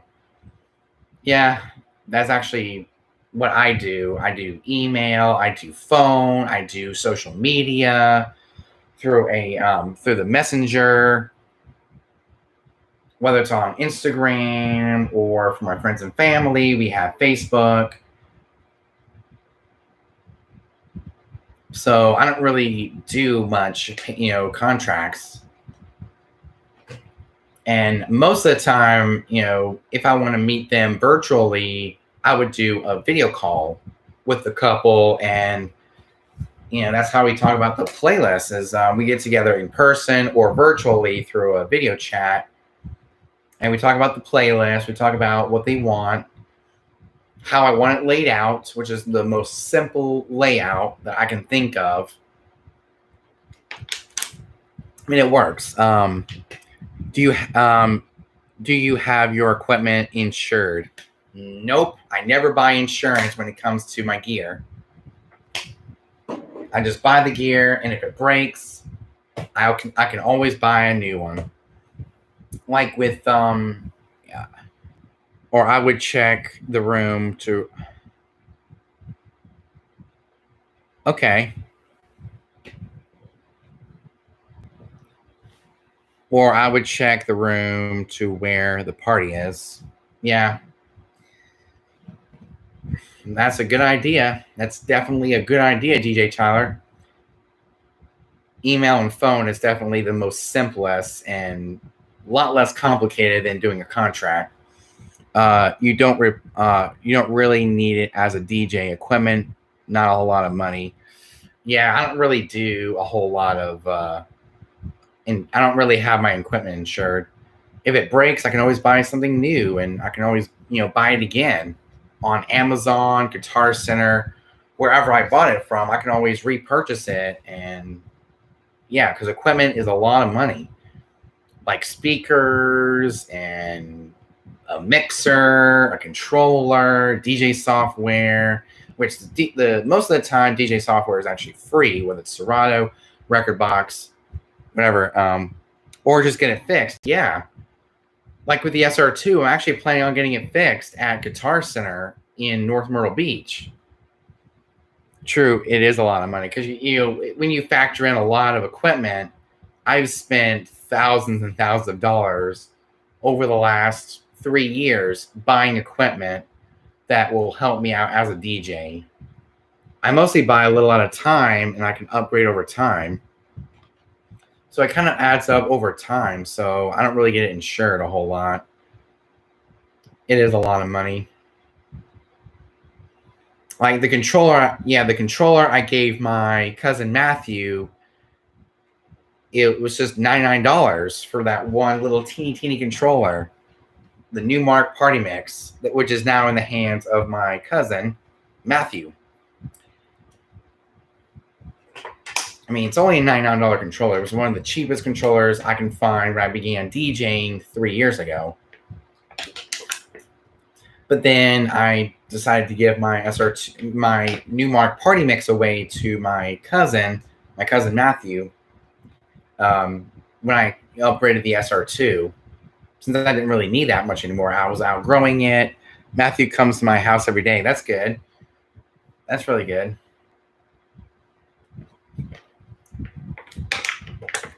You know who I'm talking about, Matthew Fowler. All DJs should have subs. That is the fact. Save some money up and buy 2 subs. I want to upgrade the DJ 800, but we'll have to wait till I get money. Okay. Well, I'm definitely not. I mean, as DJ Tyler said, you don't need subs. That's just a total waste of money. Not all DJs need subs. Not all DJs need, because I can just deal with just my tops and give me enough power and enough sound to cover the entire dance floor. I mean, that, this DJ doesn't know what he's talking about. Damian Cross doesn't know what he's talking about. I mean, subs are a total waste of money. They're heavy, they're big, they're bulky, and they're a total waste of money. They're just impractical for me. It's not really necessary for me to buy a subwoofer anytime soon or ever, especially where I live right now. Most of the venues here are small to medium size, and that'll be way too much. You don't need subs if you got a good set of speakers, which I actually do have a good set of speakers, the JBL Eon 612s, and they're perfect, absolutely perfect.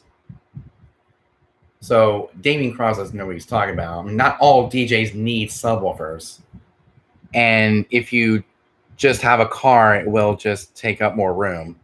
Yep, that's another thing why I'm not getting a sub, because it takes up so much room in my dad's car, which is a 2015 Nissan Pathfinder. And if I put a subwoofer in there, it's going to take up most of the room in there. I'm going to have room for my controller, my speakers, or my controller, my tables, my lighting. Matthew has his own neighborhood. Matthew has his own neighborhood friends. Yeah, he sure does. You know who I'm talking about, Matthew Fowler. And he'll actually be at the wedding on November 7th. So be sure to see him in my next wedding gig log on November 7th. It's my cousin Cheyenne's wedding, and my cousin Matthew's actually, her son.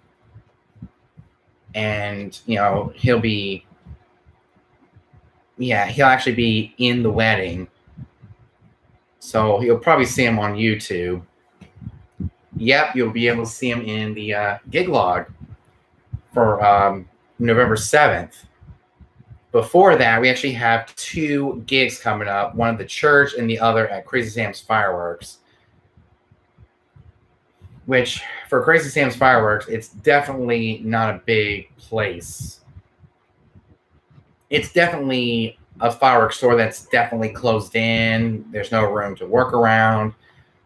So with that, I'll just need to bring my SR2, my table scrim, and of course my speaker, the JBL Eon 612, and maybe my speaker stand, the Ultimate Support TS100B hydraulic speaker stands.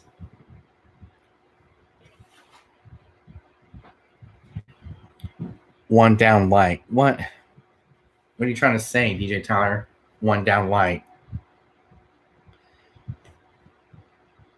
I don't know what you're trying to say there. But yeah, we got one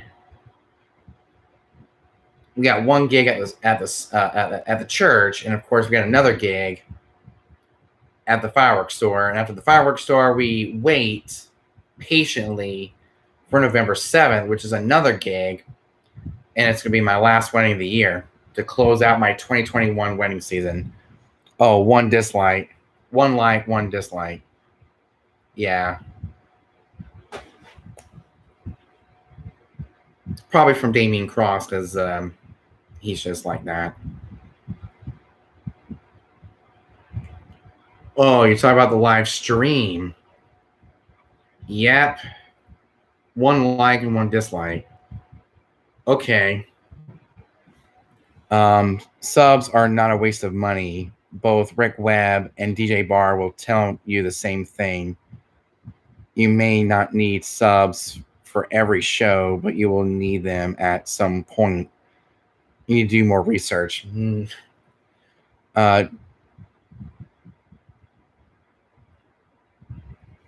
Well, there is a dislike. I'm bound to get one dislike at one point because I'm not the most popular DJ here on YouTube. Come on, guys. You know I don't need a sub. And thanks for saying that. I do not know what I'm talking about. I have been a DJ since 1991. But DJ Webb, yeah, because he has more money. I mean, DJ Tyler definitely knows what he's talking about, because he actually has been in my shoes where, I can't afford all this stuff.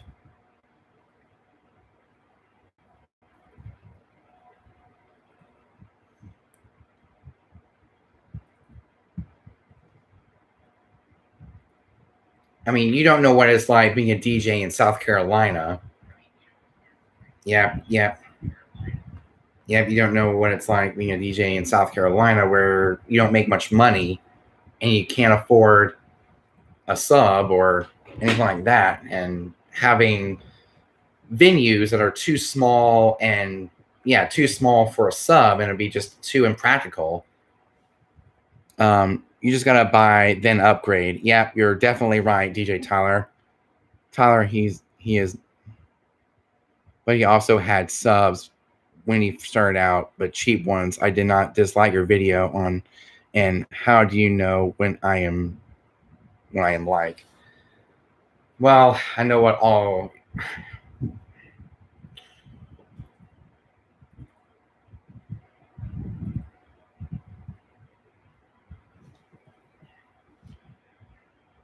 You know what? I'm done with this. I didn't want to come on this live stream and have haters hate. Just because I'm different than all of you doesn't mean I have to have the same gear.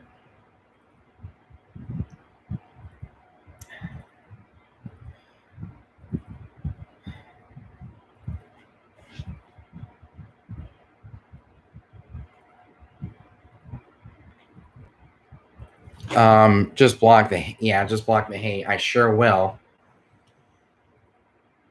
When I get off right now, I'm gonna block Damien Cross. Just hating on me and tell me things I don't need to hear. I don't it don't matter if you use subs or not. Yeah, it doesn't matter because I got some good quality speakers, the JBL Eon 612s, and they're perfect for the size of venues that I DJ at, which are small to medium sized. And getting a sub would be way too overkill for the size of venues I DJ at. Because if you saw the Shrine Club, you can see that it'll be way too overkill for a sub, and it would just, be just way too overkill. Nice it. Well, I don't need help. I can learn myself. Says nice that you trying to help you. Never stated to buy it now, but you will need them at some point. Took me 4 years before I can get a sub. Yep. You're absolutely right, DJ Tyler. You don't want to overkill the people's ears with too much bass. I mean, subs are big, they're heavy, they're impractical for smaller venues, which are more common in Conway, Myrtle Beach, all along the Grand Strand. But I will probably get a sub within the next couple of years. I don't hate you at all. I want to see you succeed and make money. Well, how am I supposed to do that? I live in a small town where people don't make much money, and we just got out of the COVID-19 pandemic, and not too many people are making much money. It's just insane.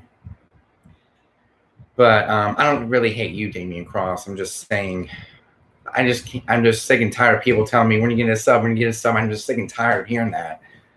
Well, don't tell him that he needs a sub. Just let him be. Yeah, you tell him. You tell him, DJ Tyler. You tell him. Because I live in a small town where people don't make much money, and subwoofers are way expensive. Even the used ones are really expensive, and they're big, they're heavy, they're bulky, they're impractical for my setup and where I normally DJ at, and all this has to factor in when getting subs. So small to medium-sized venues are more common. They're really common here, like barn weddings. Yeah, barn weddings, farm weddings. We have a shrine club, which is very small, very closed in, and it'll be just way too overkill. Damien Cross, subscribe to your channel. I'm definitely going. I already actually subscribed to him, so that's pretty good that it already did it for me. But yeah, I don't really hate Damien Cross. It's just I'm sick and tired of other DJs telling me what I have to buy or what I have to buy. It's just I don't really make much money. I do $50 an hour, which is not enough to buy a subwoofer, or I don't have the space for it. I don't DJ big, large venues. So yeah, I already read that. I mean, for the people who buy, who actually buy subs, they do large venues, like a lot of larger wedding venues and larger hotels and stuff like that. I don't do that kind of stuff. I DJ small to medium-sized venues. I DJ farm weddings, barn weddings.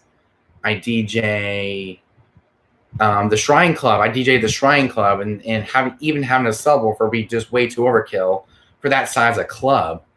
See, it's not a normal big, large club. It's small to me. It's a medium-sized club where it's really closed in, and I was really touching the ceiling. It's that low, and it would just be way too overkill. I mean, I would get a sub if I was doing more outdoor events to add more bass to outdoor events, but I don't really do many outdoor events. And if I do, it's mostly at my church or at a school where I don't really need much bass.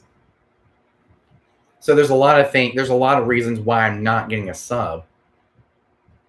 I was thinking about one, but I don't want to have it be too overkill with the bass. See, my JBL Eon 612s have a decent amount of bass to where it'll not shake the entire venue, and it'll focus right on the dance floor without being too overkill and being way too much bass that it'll destroy the entire venue. We don't want that. So I'm just sticking with my tops, and the tops do just fine for me. Even in the future, I probably won't need a sub because I'm gonna be DJing the same venues as I normally DJ every single time I do a wedding or anything like that. So I mean, not a lot of especially Southern DJs who live in the South, they don't need a sub. Most people who have a sub mostly live up north or live in big cities where they have larger venues. But here in my small town of Conway and Myrtle Beach, most of us have small to medium-sized venues where a subwoofer would be way too overkill. So let's just move on to something else. Let's talk about software. Why Serato is better for me. I guess we can talk about DJ software and talk about music and talk about stuff that's not gear related. But I'm actually planning on getting my SR2 fixed right in during Christmas time, Halloween. Like around Christmas time, I'm definitely working on getting my SR2 fixed at Guitar Center. And of course, until then, I got my DDJ 400. So going off as got to be up at 7 later. Have a good one. I sure will. Thank you, DJ Tyler, for coming in and watching my live stream. And thank you so much. Michael Best TV. I love music, and everybody does. Yeah. The only music that I hate playing is hip hop and R&B. DJ Bright Eyes, what is up, man? Long time no see. I haven't heard from you in a while. We'll watch tomorrow. Okay, I can finally make you flyers for your events for free. I can make a professional wedding form if you like. DJ Tyler, I fully understand where you are coming from. Yeah, I mean, we all understand each other because we're all DJs here. It's just sometimes I get sick and tired of other DJs telling me when I have to get or when I don't have to get, all that kind of good stuff. And I just don't like other DJs telling me what to do. I like to learn for myself and learn from my own research which I actually did look at some subwoofers, and I saw they were just too expensive for me. They were big, they're heavy, they're bulky, they're just too impractical for me. So I look at all these different factors on, what I should get and what I should not get. So I just like to learn for myself. And I'm definitely, I can actually make my own flyers from Vistaprint. I can make everything from Vistaprint. I can make you flyers for your events for free. I can make a professional wedding form if you like. Nah, I'm actually going to stick with Vistaprint since I'm a really heavy user on Vistaprint. So I use Vistaprint for everything.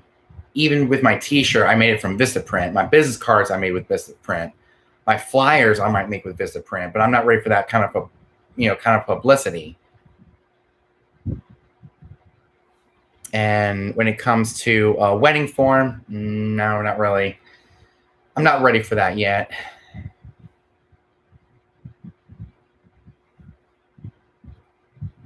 I mean, thank you for the offer, though, but I'll just stick with Vistaprint, and I'll make whatever I want, for my own business, to where I can share it privately without too much publicity.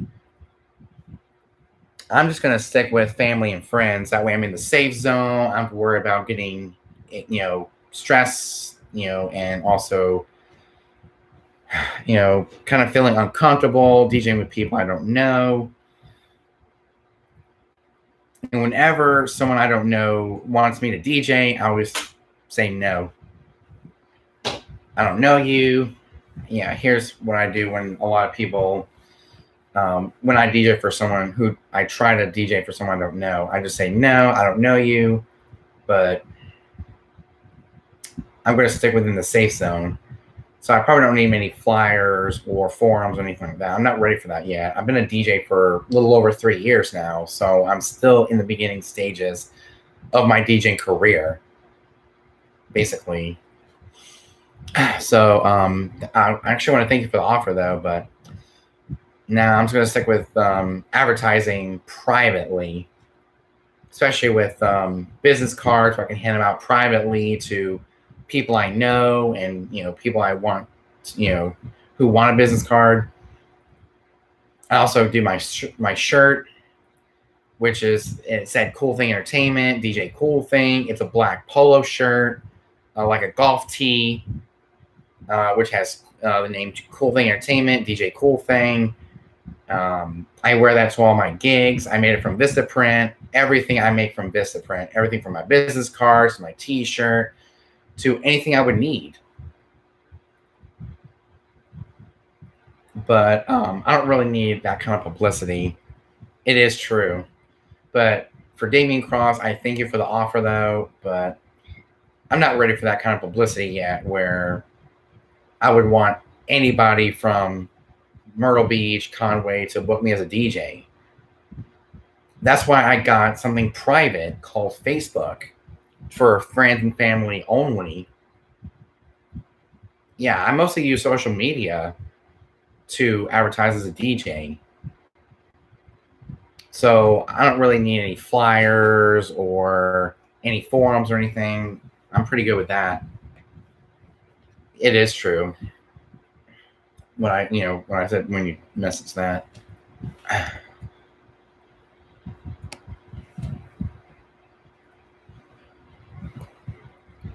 But yeah, let's talk about DJ software. I was actually thinking about going towards virtual DJ, but I don't have the money for it. I'm going to stick with Serato and Rekordbox, and maybe even Algorithm DJ, software that is actually free. And when you choose your DJ software, it doesn't really matter what you use because they all do the same thing. They all play music. You can mix song, from one song to the next. They all have the same features. But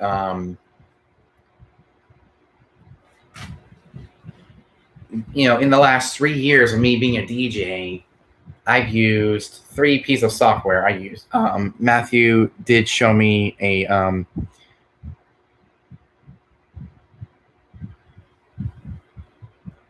do of yours. What? Matthew did show me a do of yours. What? I meant DJ. Matthew did show me a DJ of yours. Like a video. I'm thinking of getting virtual DJ. I have Serato, but I do not want virtual DJ as a backup. But I do want virtual DJ as backup. I'm thinking of getting virtual DJ. I have Serato, but I do want virtual DJ as a backup.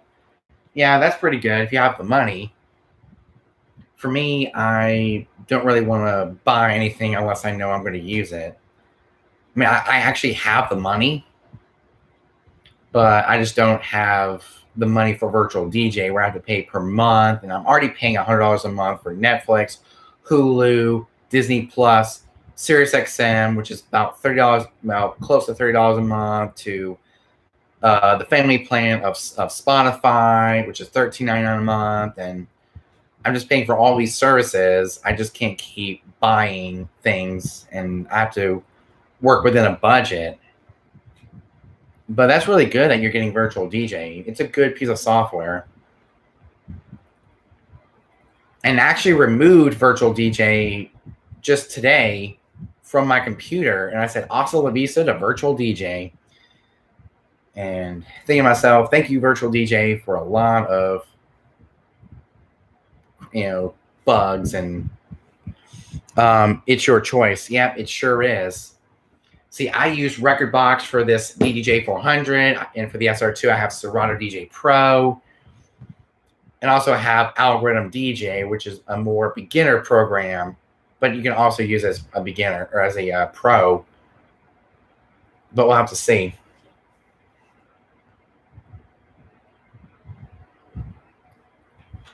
But yeah, and it's whatever works best for you. And here's a pro tip from a 3-year experienced DJ. It doesn't matter what software you use, as long as it works best for you. How is Rekordbox DJ? It's amazing. It's definitely amazing. It looks exactly like virtual DJ with the virtual mixer. You got everything you can control from the computer. It has the automatic analyzing. It looks exactly like virtual DJ. We got playlists. You got the virtual mixer. You got everything. It looks exactly like virtual DJ, but better. Definitely better. But it's only for pioneer products like the DJ 400, the 800, the 200, and a lot of R related products like the older pioneer products that have an R in front of it instead of an S. But I guess it doesn't really matter what you use as a DJ as long as it gets the job done. See, I use Rekordbox and Serato, and they both get the job done just exactly the same. Except one works with the DJ 400, which I have as a backup controller, a side gig controller, like a small gig controller, a practice controller, live stream controller. And whenever I'm not using the SR2, I use the DJ 400. What's going on cool thing? Not much, just doing a live stream here on YouTube. Just to help my YouTube channel out. But I actually want to know who actually gave me that thumbs down. Let me see here. Your channel. And I actually want to thank you all for the for subscribing to my channel. 467 subscribers. Yes. And all I need to do is work on getting to 500 subscribers. So, just help me out. Ask your friends, ask your family to subscribe to DJ. Cool thing. Because every subscribe, it really counts, and it really helps a lot. So I got 467 subscribers. As you can see, it looks really, really good. I love my YouTube channel. 467 subscribers. But I do get a lot of hate between every single video. I get lots of hate, especially when it comes to thumbs down. Like my last video, like how to book your first gig. And giving a backstory on how I became a DJ. That's better than one subscriber. Yeah, it sure is. that was me in 2018 when I had 1 subscriber, and then I would gain 1 subscriber once in a blue moon, just once in a while. So I guess as I started posting more videos, I started gaining more subscribers because more people saw my newer videos, and which is why I've been posting every day to help grow the channel. And once we get to 1,000 subscribers, which I don't know when that's going to happen, but once I hit 1,000 subscribers, I'm probably going to do a set schedule on when to post a video. That way I can help, it'll help grow the channel like in full swing and really kick it off in full swing to that 1,000 subscriber. It's like with DJ Bright Eyes. I don't know how he got up to 1,000 subscribers, and he's been on YouTube for about 2 years, since 2019. He's been on longer than me, and he already has over 1,000 subscribers. I mean, I don't know what the problem is, why I can't reach that 1,000 subscriber mark, quick enough. I feel like I'm the most hated DJ on YouTube, even though I'm not. I get a lot of support, but I feel like I'm the most hated DJ. My Pioneer DDJ RZX just arrived today, and it uses Rekordbox. It is going to take a few days to get up to speed on this thing. Well, that's actually really good news that it arrived today, and it came in. It uses Rekordbox. It's going to take a few days to get up to speed on this thing, I bet. But actually, like when I bought the DJ 400 and I started using the 400 and I started using Rekordbox, I caught on real quick. So it's actually pretty much exactly like using any other piece of software that is out there. Let me see what we got here. Yeah, I gotta put in my password.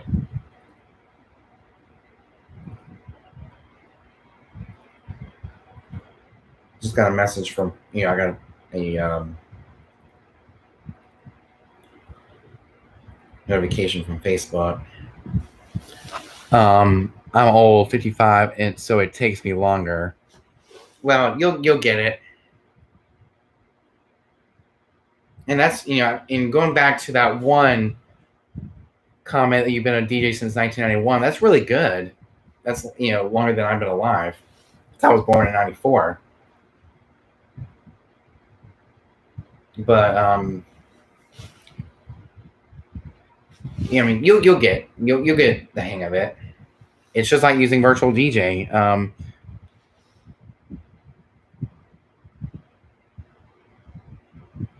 Wait, E Strong, super cool kid made did TikTok on. Okay, that's cool. I started DJing while in the Army, retired from the Army in 2009. So for you, I give you my salute. Thank you for all you do. I mean, I actually have a cousin named Travis who's a police officer. So, and I actually have a lot of people. I actually have a lot of family members in the military. Like my cousin Cullen, he's in the Navy. Yeah, my cousin Cullen, he's actually in the Navy, and I got a lot of friends in the Army. I got a lot of people. Yeah, I got a lot of family members all across the military, and had 3K viewers. Okay. So for Damian Cross, you have my salute. Thank you for all you do for this country. Oh, speaking of, oh man, this made me think about. Thank you to you. Thank you to your family and friends for their service. You're welcome. But based on today's June 24th, which is a very special day, or a very memorable day, because it was the last official day that Michael Jackson was on this earth. June 24th, 2009 was his last day on the earth before he passed away on June 25th, 2009, which I actually want to do a video about Michael Jackson on my YouTube channel and talk about, who he is, what his music is like, because that made me think about today, because today is June 24th.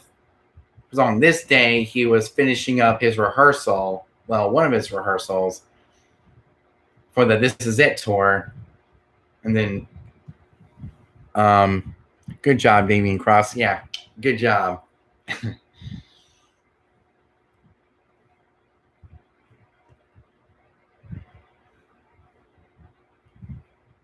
But, since we are, going to be switching gears over to music, we can talk about Michael Jackson. I actually did a DJ gig while I was serving in Iraq at camp. Okay, that's cool. That's awesome. That is really neat. So, I actually thank you for all your service, for protecting this country.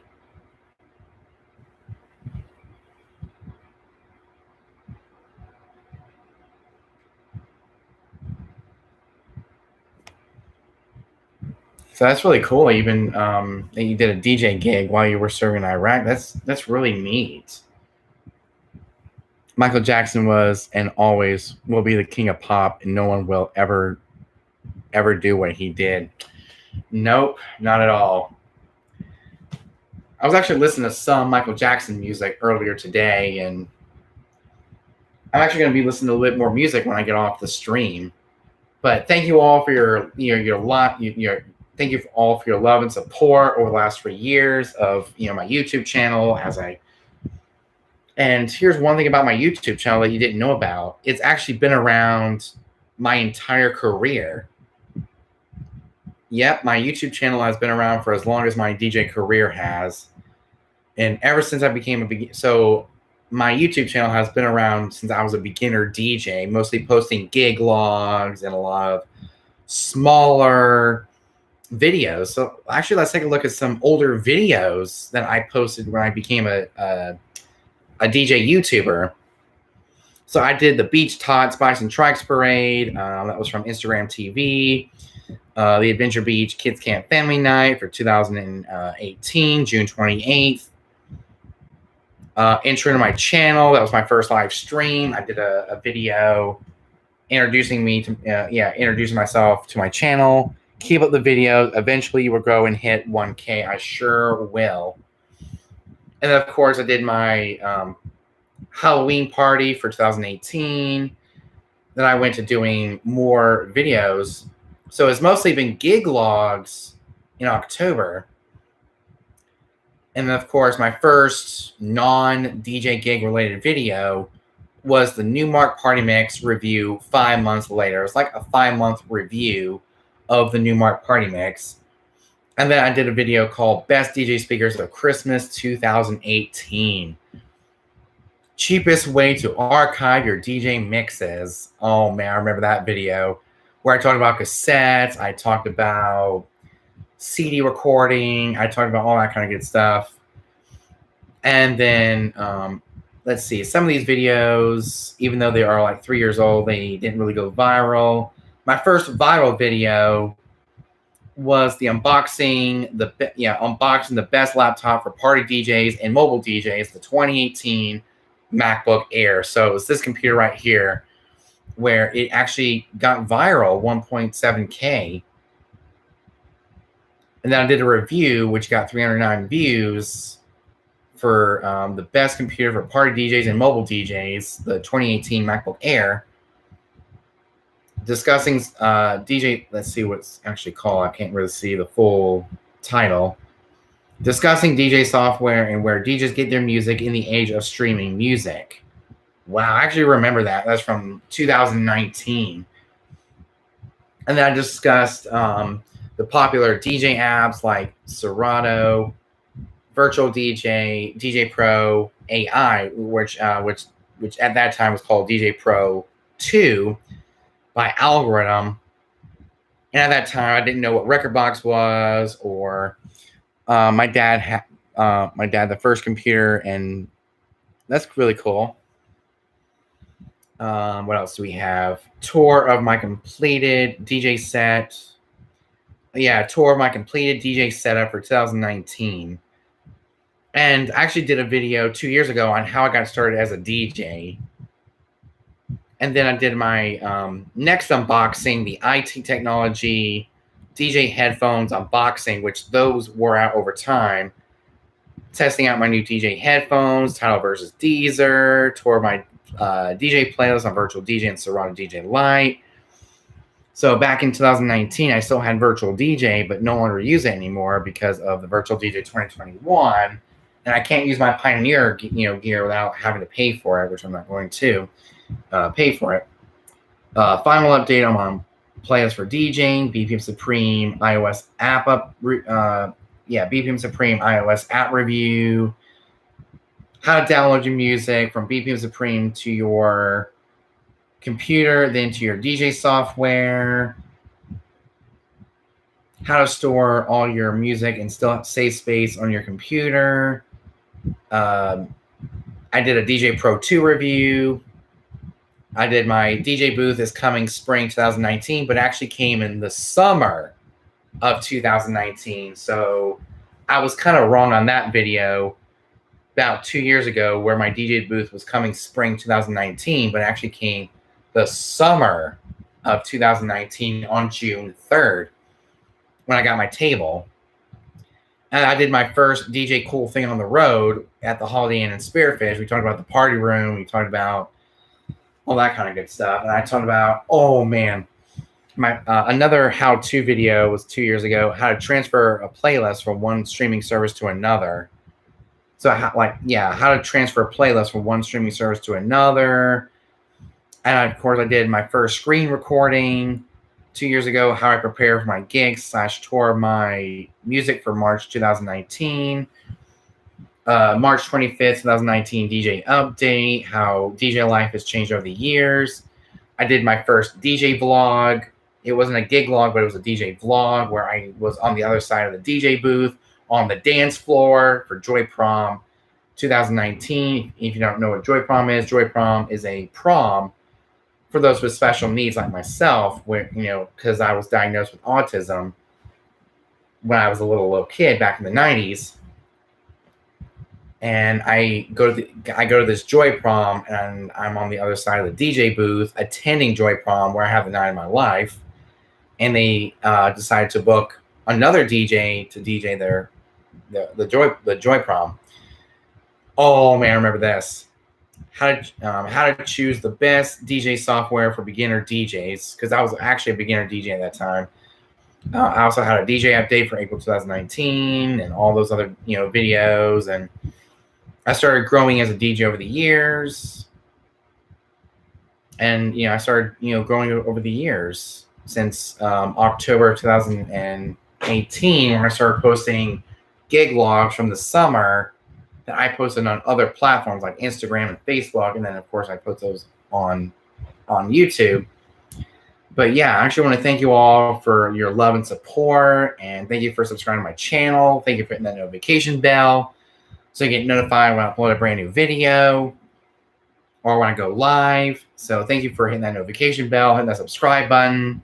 Thank you for the love and support that you've been giving me over the last 3 years, and hopefully we can grow to 1,000 subscribers and really become a big DJ YouTuber. And I've been doing pretty much a lot of good stuff. I've been doing my videos I've been trying to get my videos under 15 minutes in length. I try to do the custom thumbnails, which I have a lot of good custom thumbnails. I got, there's a lot of things that DJ, what was his name? I forgot who told me that. DJ Unstoppable, that's who it was. DJ Unstoppable. He gave me a guideline to follow, and here I am at 467 subscribers. And let me tell you, his guideline to becoming a very successful DJ YouTuber has really paid off. And I'm going to continue doing that. I'm going to try to update my I'm actually going to try to update some of my videos on how I, how I edit, how I do my scripted, how I do my videos. Oh, here we go. Kids Camp is coming soon. This coming week from June 28th through July 1st. Okay. I have a custom thumbnail. That's really cool.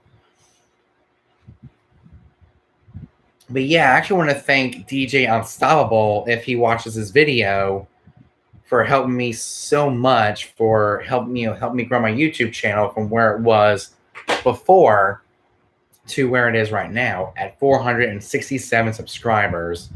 So make sure you tell your friends, tell your family to subscribe to DJ Cool Thing on YouTube. Every subscriber counts. And, that gives me one step closer to getting more subscribers. Right now I'm at 467. But I guess I'm not really a very popular guy when it comes to, deserving or worth 1K subscribers.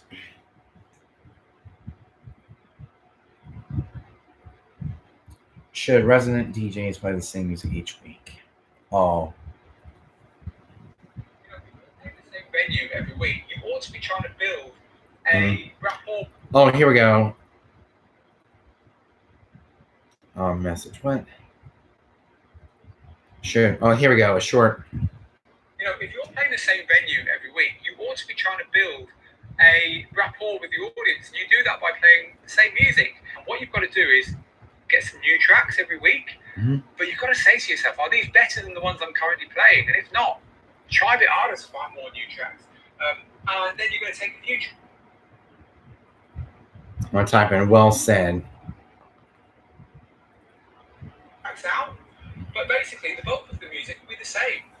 Because you want to take people on this journey with you through music. And, a good track is worth playing more than once. So have this kind of pool of tunes that you're picking from.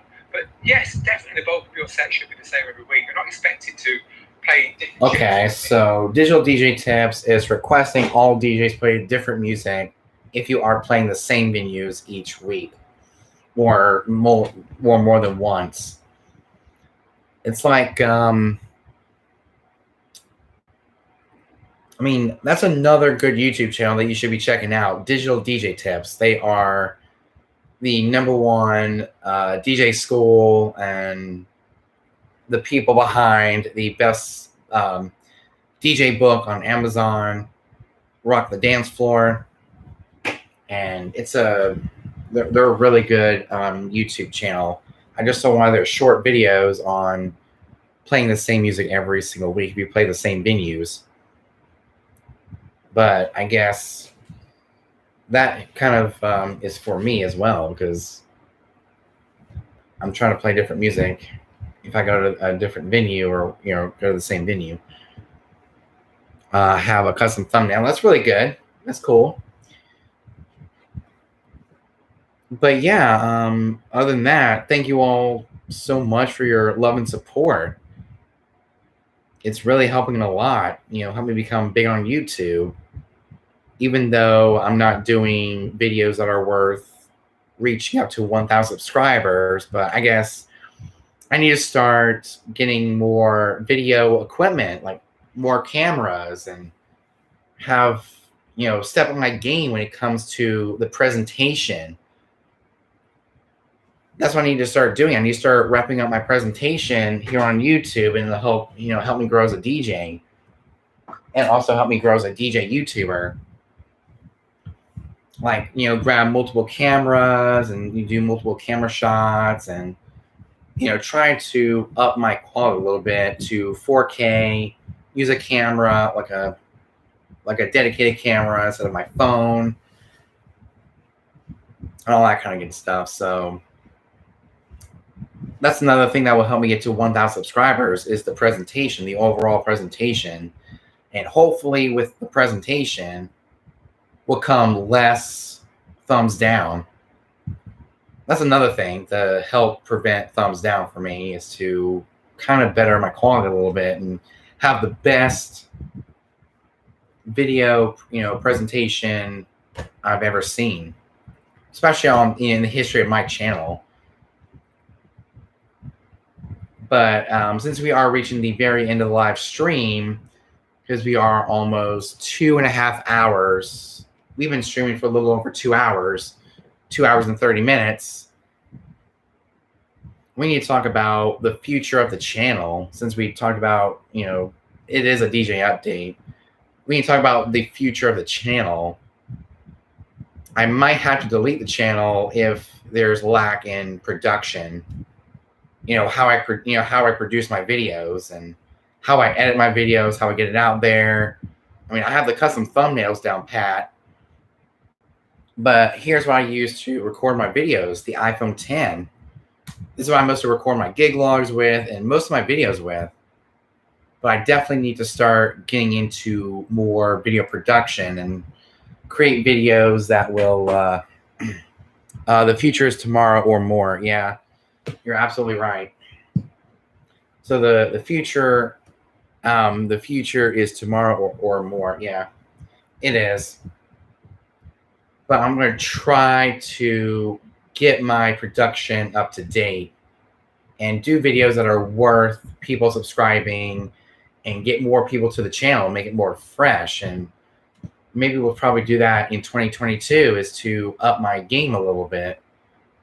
Because as of right now, most of the videos that I'll be doing between now and the end of 2021 are gig logs. But I'm going to try so hard, even with live streams, get myself a dedicated webcam that has really good quality and I can do better live streams. I told Cool Thing to go live on YouTube. Yeah, you sure did. You sure did. I'm actually getting ready to go live on Instagram right after dinner because I need to start, getting some dinner. My sister's going to make me some fried, chicken sandwiches and all that kind of good stuff. So I definitely need to get some food in me before I go live on Instagram. So I'm getting ready to sign off for the night, especially here on YouTube. I just want to do my daily video for the day. I don't really have any other videos planned, but if you guys want me, if you have any recommendations for videos, let me know, because I'm trying to get back into the swing of things after doing the How to Become a DJ in 2021 video series. So that's the hardest part about after doing a video series, is getting back into the swing of things with, one video per day and not do the same type of video every single day. So when E super strong, cool kid. Wow, that's cool. I have over 1,000 followers on my TikTok. Yeah, I actually have a TikTok. And hopefully let me see here. But yeah, as you can see on my personal TikTok, I have 1,135 followers on TikTok. That's definitely my fast growing account. Is TikTok more important than your Instagram account? Nope.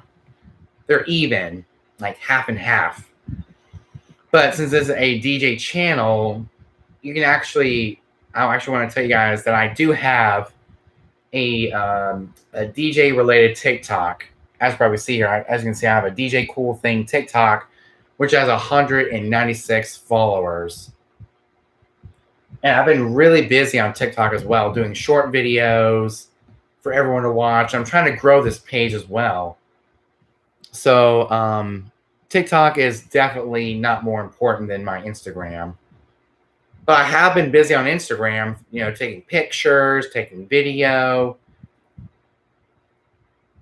As you can see, I've been trying to keep up to date with my Instagram. And as of right now, my Instagram has 284 followers. 284 followers.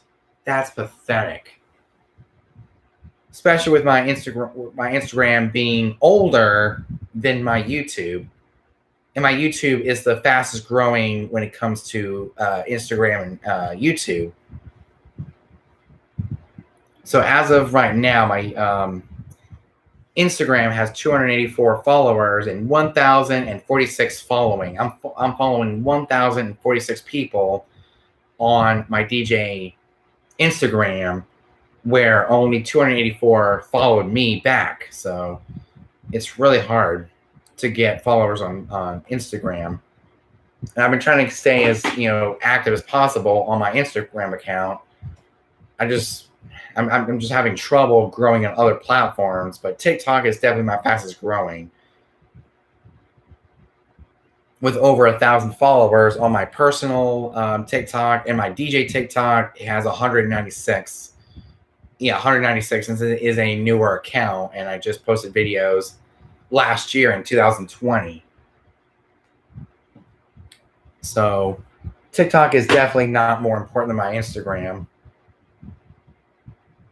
but it kind of is.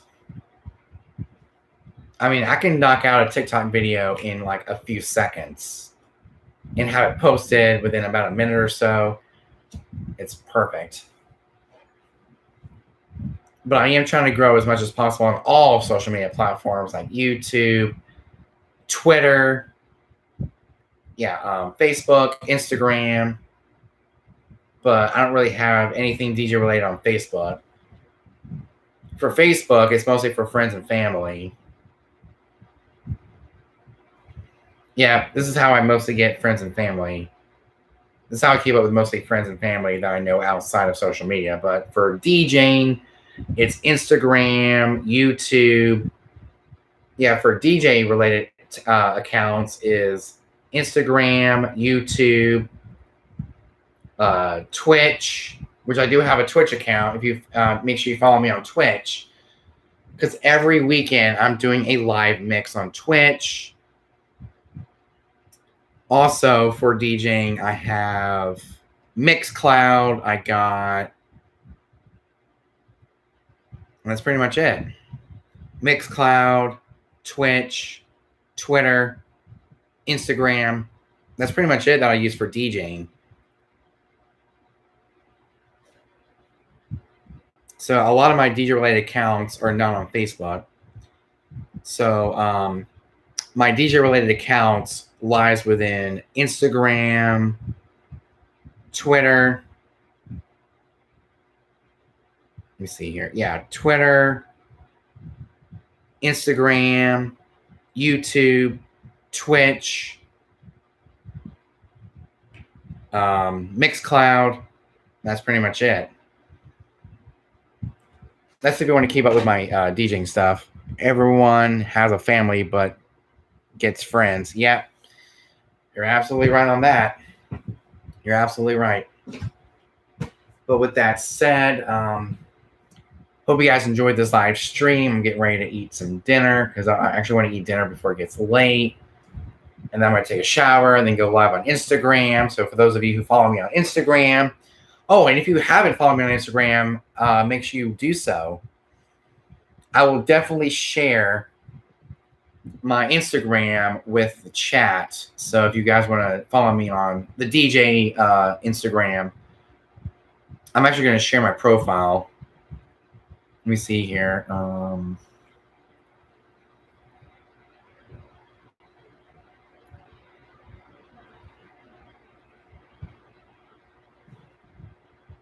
Let me see here. Settings.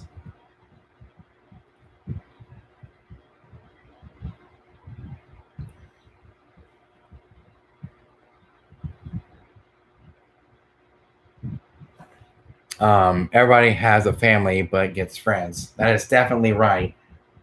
That is absolutely right. But when it comes to sharing the profile, it's really hard unless you go to the URL.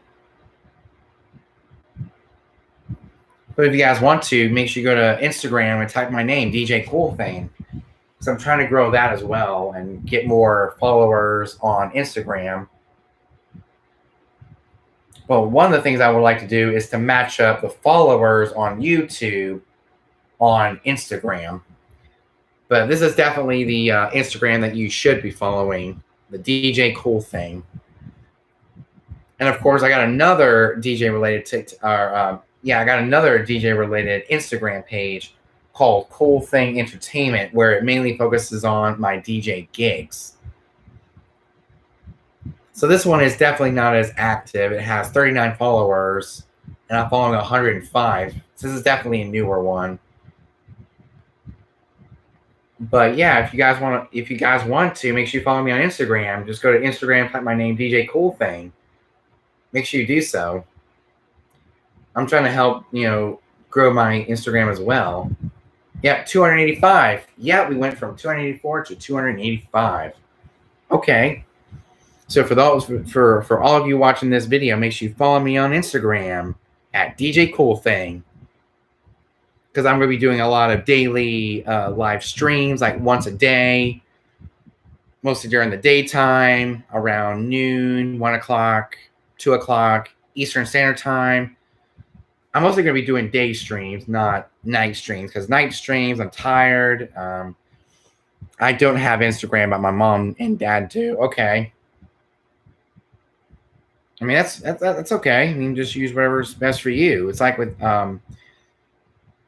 so when it comes to social media, just use whatever's best for you. There's also Snapchat, which is mostly for private stuff, for friends and family only. I pretty much have every single platform that's out there. But there are a few that I would highly recommend you guys following. When it comes to the Facebook, I don't want you guys coming onto my Facebook and messing it all up where I have to delete it because of trolls. Because I remember that happened back in, last year, last spring. I was advertising the heck out of my DJ Cool Thing Facebook page, but then I got hit with trolls. So I'm trying to keep that safe as well. So I just normally advertise and I push my Instagram, my Twitter, my Twitch, my Mixcloud. That's pretty much it. And of course, my so here are the platforms I'm going to be pushing heavily when it comes to DJ related content. Twitter. Yeah. That's cool. Actually, you actually told me that in one of my previous live streams. You actually told me that Easter kid is actually your brother. Yeah, you actually told me that.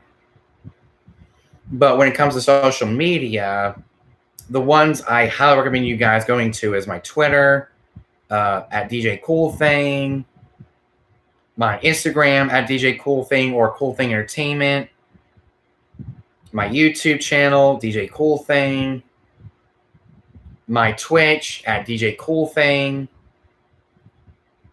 another social media, of course, LinkedIn. I'm actually on LinkedIn, not as a DJ, but yeah, I'm actually on LinkedIn.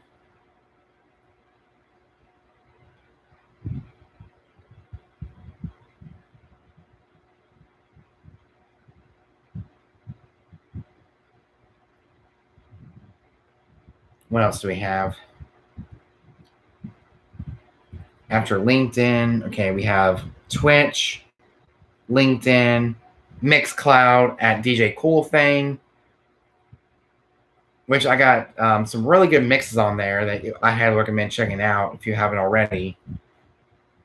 I'm also trying to help, I'm also trying to grow my Mixcloud. As of right now, I got 19 followers. 19. That is pathetic. That is definitely pathetic. 19 followers on my Mixcloud. Yeah. I guess not too many DJs use Mixcloud. Which, if you are a DJ, make sure you go to Mixcloud and you start up a Mixcloud. You start posting mixes, and follow me at DJ Cool Thing on Mixcloud.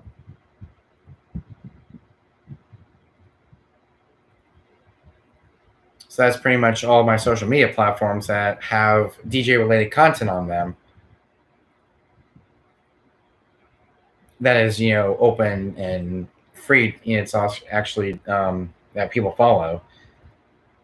And if you want to follow me on Twitter, it's twitter.com/DJ Cool Thing, or go to the Twitter app on your phone or your mobile device and just type in Cool Thing Entertainment or at DJ Cool Thing, and it'll show up right there. And I actually got 14 followers. And I've been on Twitter since June of 2018. June 2018. So if you have a Twitter account, make sure you follow me at DJ Cool Thing. You can make your own Roblox game and put a DJ in it.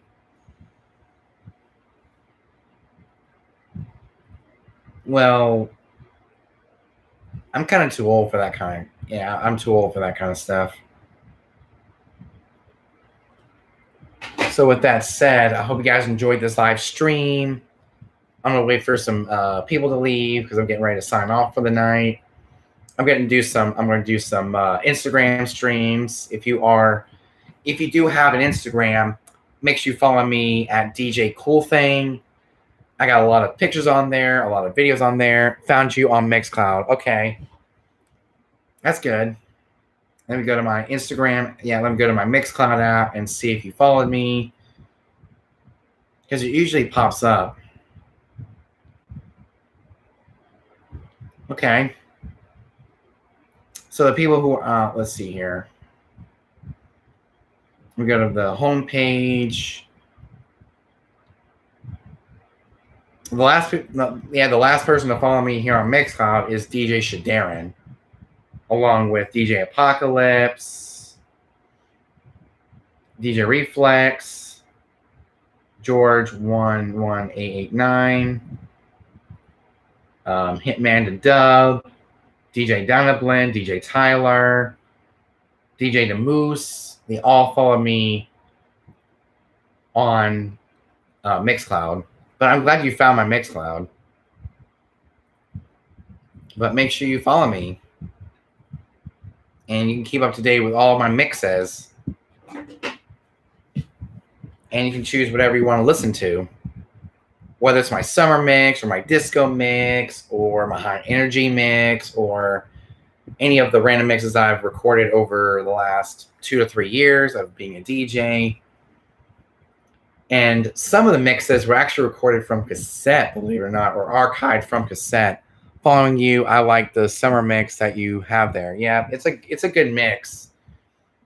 And I'm actually going to be working on another mix, maybe a kid-friendly mix I can play during a kids event. Yeah, I actually might work on a kid-friendly event. Yeah, I might work on a kid-friendly mix.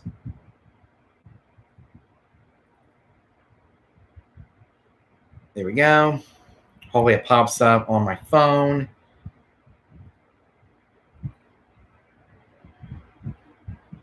Come on.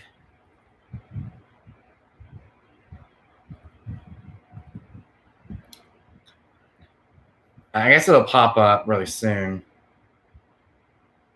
But yeah, thank you for following me on Mixcloud. I mean, it'll pop up pretty soon. You will edit this after the live stream, right? Well, it doesn't really get edited. It just gets posted. Yeah, I'm definitely going to be posting it to my YouTube. I'm definitely going to be saving this on YouTube. Since this is my daily video for the day, and I already made the thumbnail, I don't feel like deleting it and lose all that work. And, I don't want to lose all that work. So, mine says... Harry, what?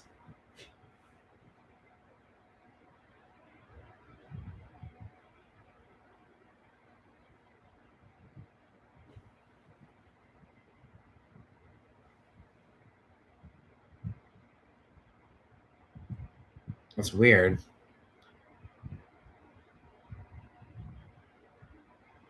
Let me see here. Oh, there we go. A notification. There we go. I finally got it. Harry66 followed you. Okay. There we go. Got it. That is my Mixcloud page. Okay. Harry 6. Okay, I actually got it this time. Favorites, listens, DJ Rachel.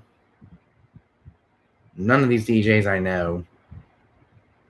Stream, listens. Okay, there we go. I actually got it this time. Harry66 followed you. Got that. Started DJing in 1991 with Carl Fleetwood of Sounds Around Productions. Started out on. Oh, okay. So that's pretty cool that you started out on vinyl and now moved on to a digital format. And speaking of vinyl, I actually have some vinyl down there in the corner there. So let me turn the computer around. As you can see, I do have vinyl, but mostly for casual listening.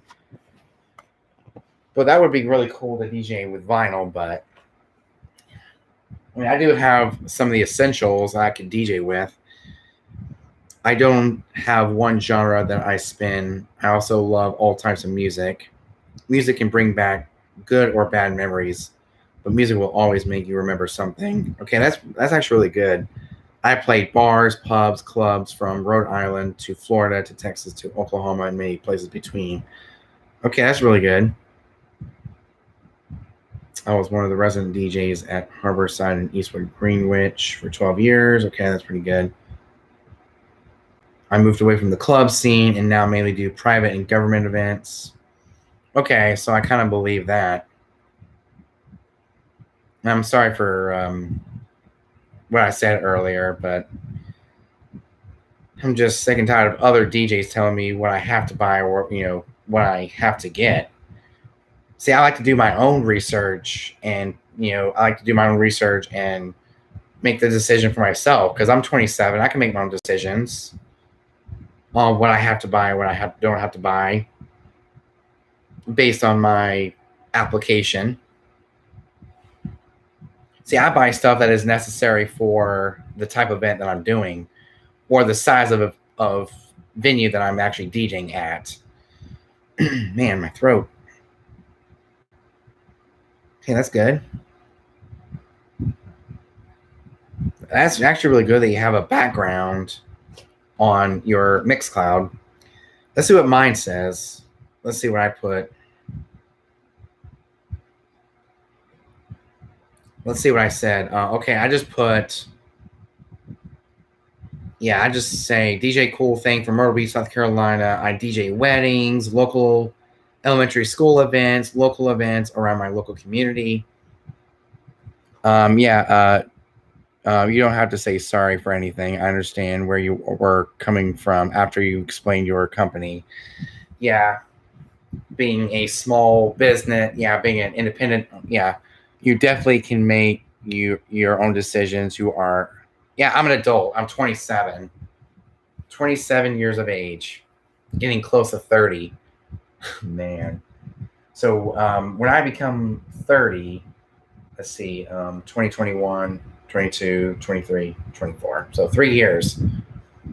So we got 3 more years till I'll reach 30, 2018, 19, 20, 21. Let's see. So I've been a DJ for 3 years. So I would have been like, when I reach 30, I would be a DJ for 6 years. And I'm still going to be DJing at age 30, obviously. I would be in that kind of pro stage, but my skills will not be, different. I mean, you never know. A lot can happen in the next 3 years. You definitely can make your own decisions. Yeah, I'm an adult. Yeah, I can make my own decisions on gear. That's cool. You are never too old to DJ. Yep, I'm never too old to DJ. I mean, I could be in my 50s or 60s in the 20, I could be old and still DJ. But we'll see. Only time will tell. I'm actually going to be taking one day at a time. But wow, I've been doing almost a 3-hour stream. That is insane. I've never done a stream this long before. Holy smokes. Yeah, I've never done a video like this long before. But with that said, I hope you guys enjoyed this live stream. We are starting to see the viewer count kind of. My friend Carl is 71, is still DJs in car shows and smaller events. That's really cool. That's really neat. This is a long video. It sure is. Because it's a live stream. Live streams are always long.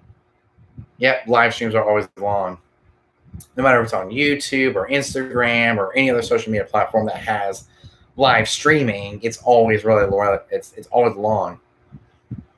Yeah, it is a long live stream because we have a lot of people in the chat. Mostly you and Damian Cross. We had DJ Tyler. We had TV and Productions. We had DJ Garley. We had so many people on this stream that it's becoming a really long video because I've been reading all the comments and reading the live chat. But this has been a good stream overall. Let's see how it's doing right now on the actual YouTube, on the actual YouTube app, and see what it looks like. If there is still that thumbs down, we'll see if there's a thumbs up. We'll see. Thumbs up. Okay, well, okay. So we got 2 thumbs down and 4 thumbs up. Okay. But, I mean, that's basically what you get when you get to be a big DJ like myself. With 467 subscribers, you would at least get at least 2 thumbs down, at least. Most of my videos have at least 1 thumbs down. I don't know if that's a good thing or a bad thing. It's probably a good thing, which means I'm becoming known on YouTube and I'm becoming a big channel. I mean, it's what comes with YouTube is the thumbs down and the thumbs up. I mean, the thumbs down is, a good thing mainly because it means I'm becoming known. And I'm becoming a big DJ, and I'm becoming one of those big DJ YouTubers.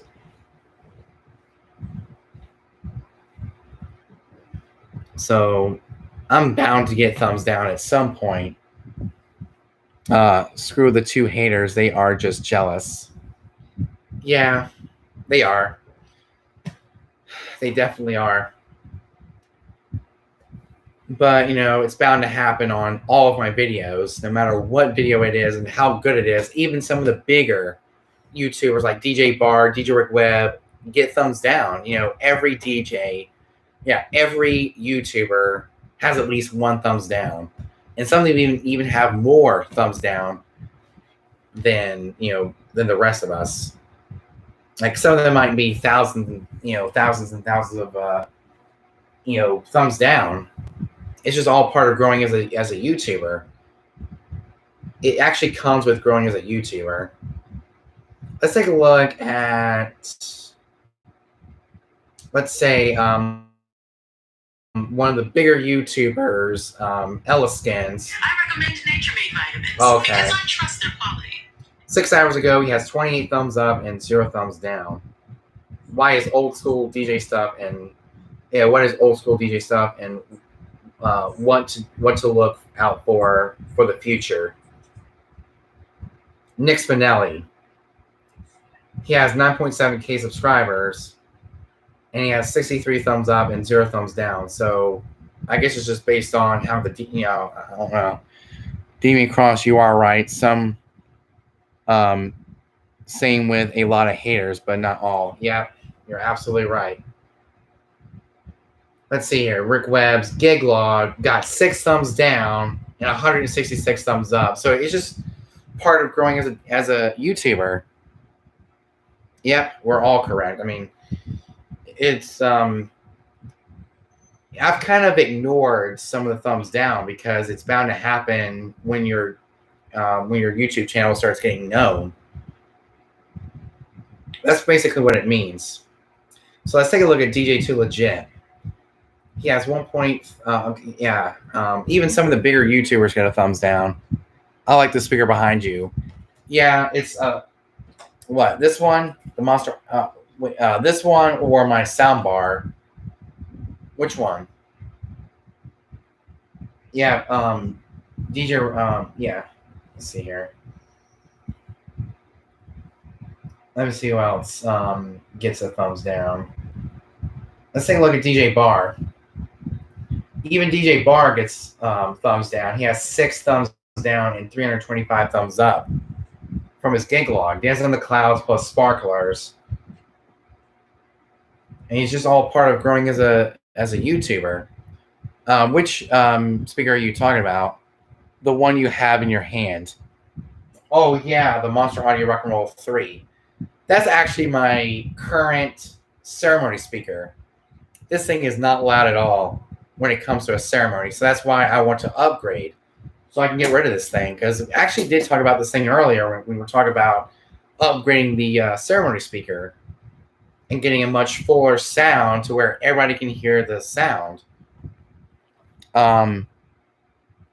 This is the Monster Audio Rock and Roll 3 for Michael Best TV. This is the one that, this one right here, the Monster Audio Rock and Roll 3. It's a 100-watt speaker, and this is actually a rare speaker because they have the newer Rock and Roller series. So I guess we can take a look at Monster Audio and see what they have on their website. Monster Audio. Yeah, Monster Audio. So for Michael Best TV, this is the one he's talking about, the Monster Audio Rock and Roll 3. I use the Maui 5 Go for ceremonies and cocktail hours. I know you told me that earlier, but yeah, this is the one I'm actually using. Let's take a look at their speakers. Yeah, Monster Cable speakers. Their current tailgater speaker. Yeah, this is actually a tailgater speaker. That's what it's basically. That's the name of the speaker. They have the Rock and Roller. Yeah, I guess they still have the Rock and Roller 3 on their website. They have the Rock and Roller X, the Rock and Roller 2, the Rock and Roller 3, the Rock and Roller Charge, the Rock and Roller Mini, the Rock and Roller Mini 2, and the Rock and Roller Pro. These are more beginner speakers because this is what I use for a lot of smaller parties. Yeah, I guess you already told me that. But yeah, the Rock and Roll 3 is a 100. Yeah, it has a 100-hour playback battery life, a 100-watt high-powered speaker. It's got weather radio. It's got the true wireless system, IPX4, water and weather resistant. So it's definitely 100-watt speaker with telescoping handle and wheels for mobility. So this is what I'm currently using, the Monster Audio Rock and Roll 3 tailgater speaker.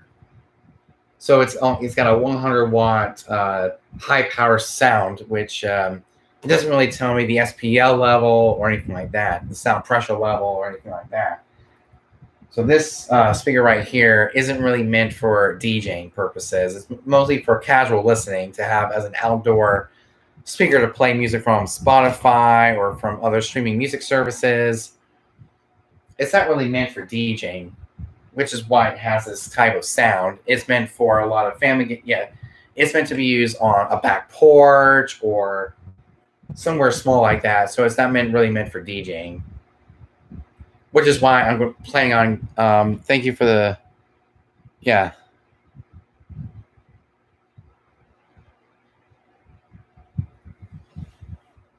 You're welcome. So that's definitely what it is. It's the Monster Audio Rock and Roll 3, and I actually used it this past January at my cousin Matthew's 9th birthday party. I was able to connect my computer through Bluetooth to this one speaker, and my uncle was quite impressed. My step uncle was really impressed with this speaker. He's actually wanted to buy one for himself because he was so impressed with the sound and how well it actually looked and sounded. at my cousin Matthew's 9th birthday party back in January. So that's basically what I used. So I'm actually mostly going to use this for house parties and smaller events like that.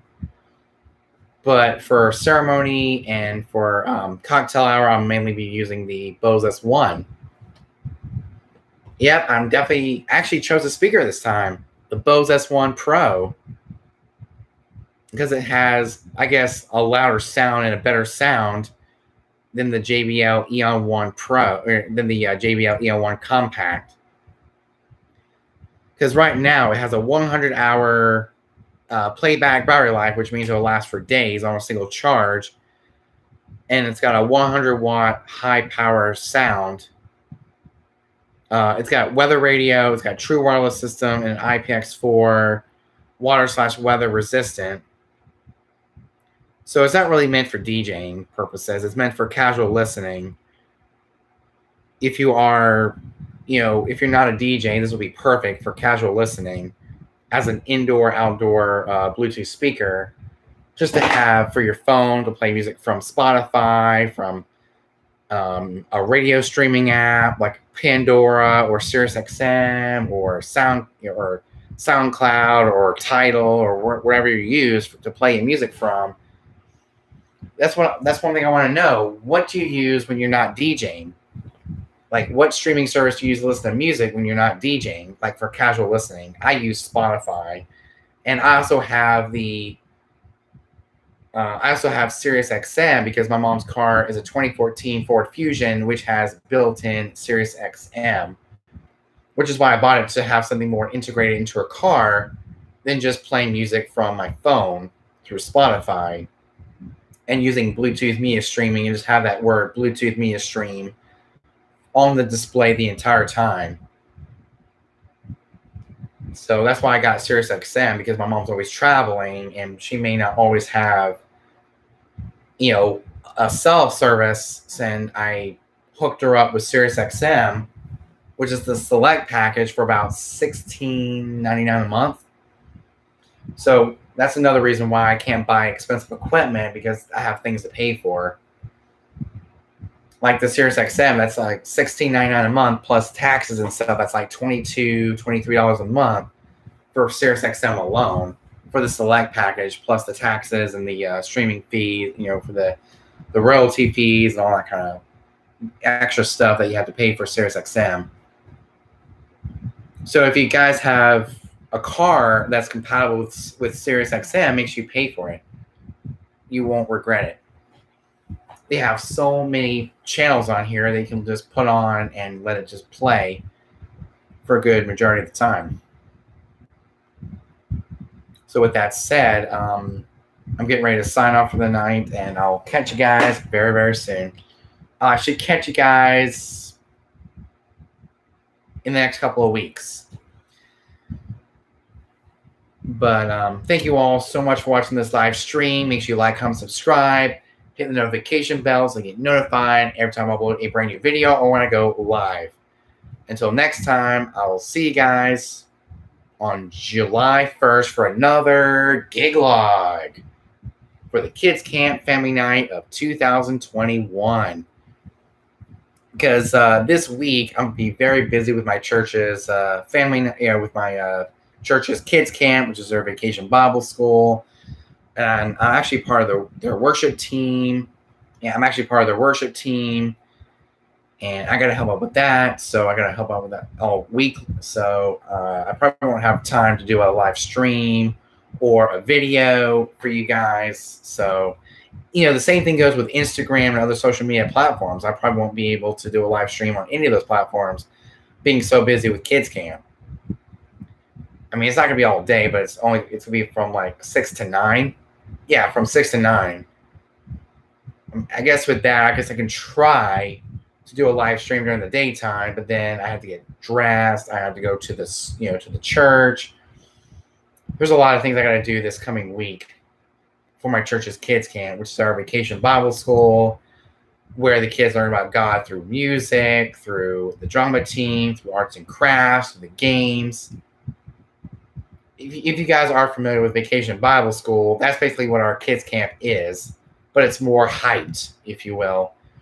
And he's got the same thing. You got a drama team, you got a worship team, arts and crafts, and you got the games. So I probably won't be live until after kids camp, but even with that, after kids camp, I got 4th of July at Crazy Sam's. I got a DJ 4th of July at Crazy Sam's Fireworks. So be on the lookout for another gig log, or more gig logs, to put in a better word.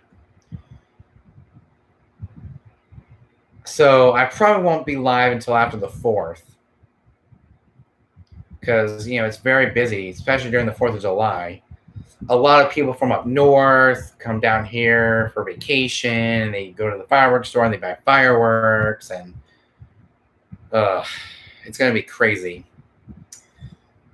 This is definitely going to be this is our busiest year.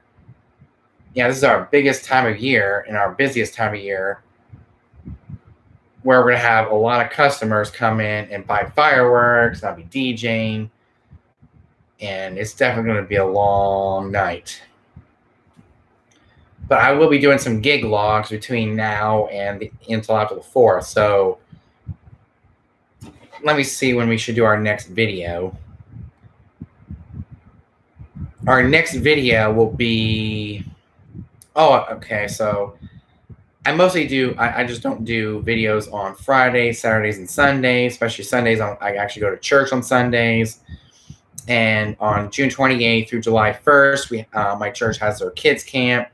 So I got to help out with that. And I got a DJ 4th of July on Sunday, July 4th. So sometime after the 4th, I will do a video for you guys and start getting back to my normal content after the 4th, because, it's very busy during the 4th of July. Hopefully it'll die down after the 4th of July, and a lot of people start going home, up, back up north or up west or whatever the case may be, because we have a lot of people coming from up north on vacation. They come to the fireworks stores. And there's one thing I'm going to do. I'm going to play the song Dixie. Yeah. So that is definitely a song I'm definitely playing on 4th of July. Dixie by Lee Greenwood. And I don't care if anybody gets offended by that song. I'm still going to be playing it. It's a 4th of July song. It gets people hyped for 4th of July. It gets people in the spirit of 4th of July. Dixie, talk about the South.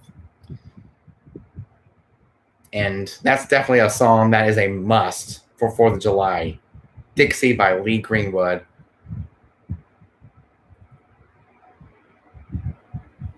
Which, let me see if I can find it.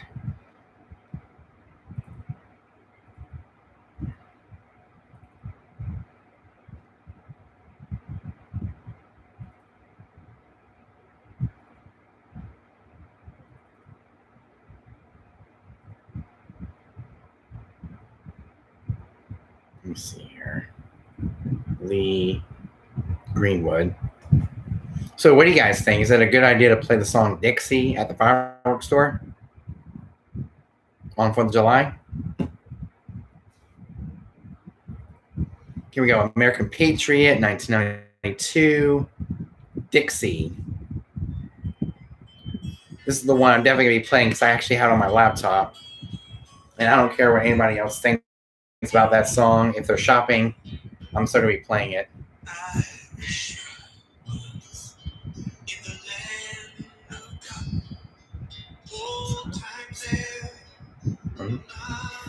Forgotten. I mean, I can sing. Look away. Look away. Dixie land. I mean, what do you guys think? Should I play that song?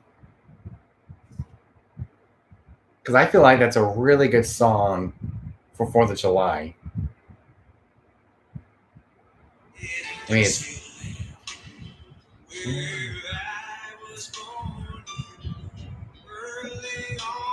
one frosty morning, look away, look away, look away. I have a lot of upbeat, patriotic music if you want. The Snowflakes would get offended by Dixie, but it's a great song. I don't care. If they come in and they get offended, I don't care. I'm still be playing it no matter what. It's a good song. Because I actually live in Dixieland, the South, the deep South.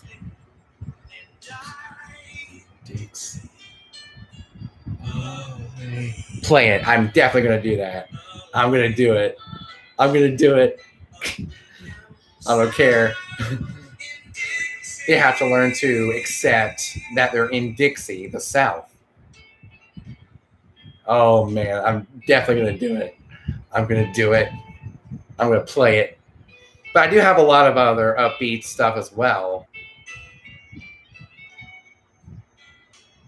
But this is definitely one of the songs we'll be playing. Record yourself when you play it. We want to see and hear it. I sure will. Which is the whole point of the gig log, is so you can see and hear when I do the... Yeah, so I'm definitely going to do that. Yes. I mean, the Snowflakes will have to accept what I play. Especially with us being in Dixie, the South. And I don't really care if they get offended. I just don't. This is going to be awesome. This is going to be epic. But I'm definitely going to do that. But yeah, for 4th of July, I'm definitely going to use... Let's see if I can find it here. I'm definitely going to be using my tripod. I'm going to put it beside my computer. Yeah, I'm going to put my phone right beside the computer and record myself DJing because I don't want to record other people. Here it is. It was hiding. I'm actually going to be using this tripod right here, which I'm definitely going to get a new tripod in the distant future or in the near future. Something that looks exactly like that, but less cheap. Because every time I use that, tripod, my phone just falls off and it's just not stable enough. I'm actually going to be working on getting a new tabletop tripod where I can put on my table and stuff and work on something that I can use my phone with. There we go. So I'm definitely have to find something better to put my phone on so it doesn't fall off the off this part right here that the phone goes on. Like right here, as you can see on the bottom here, there's no rubber feet going on and they just fell off. And every time I put it on there, it just slides off and my phone falls and it ruins the gig log. So I'm definitely going to have to find something better in the distant future. Maybe after the 4th of July, I'll have enough money to buy the Bose S1. That'd be kind of cool to buy after the 4th. That is definitely something I'm going to buy after the 4th of July, is depending on how much money I make. So the money I make from the 4th of July is based on how much we sell as far as fireworks are concerned. Record yourself when you play it. We want to see and hear it. I sure will. But with that said, I hope you guys enjoyed this live stream. Make sure you like, comment, subscribe. Hit the notification bell so you get notified every time I upload a brand new video or when I go live. So next time, your boy DJ Cool Thing from Cool Thing Entertainment out. Peace.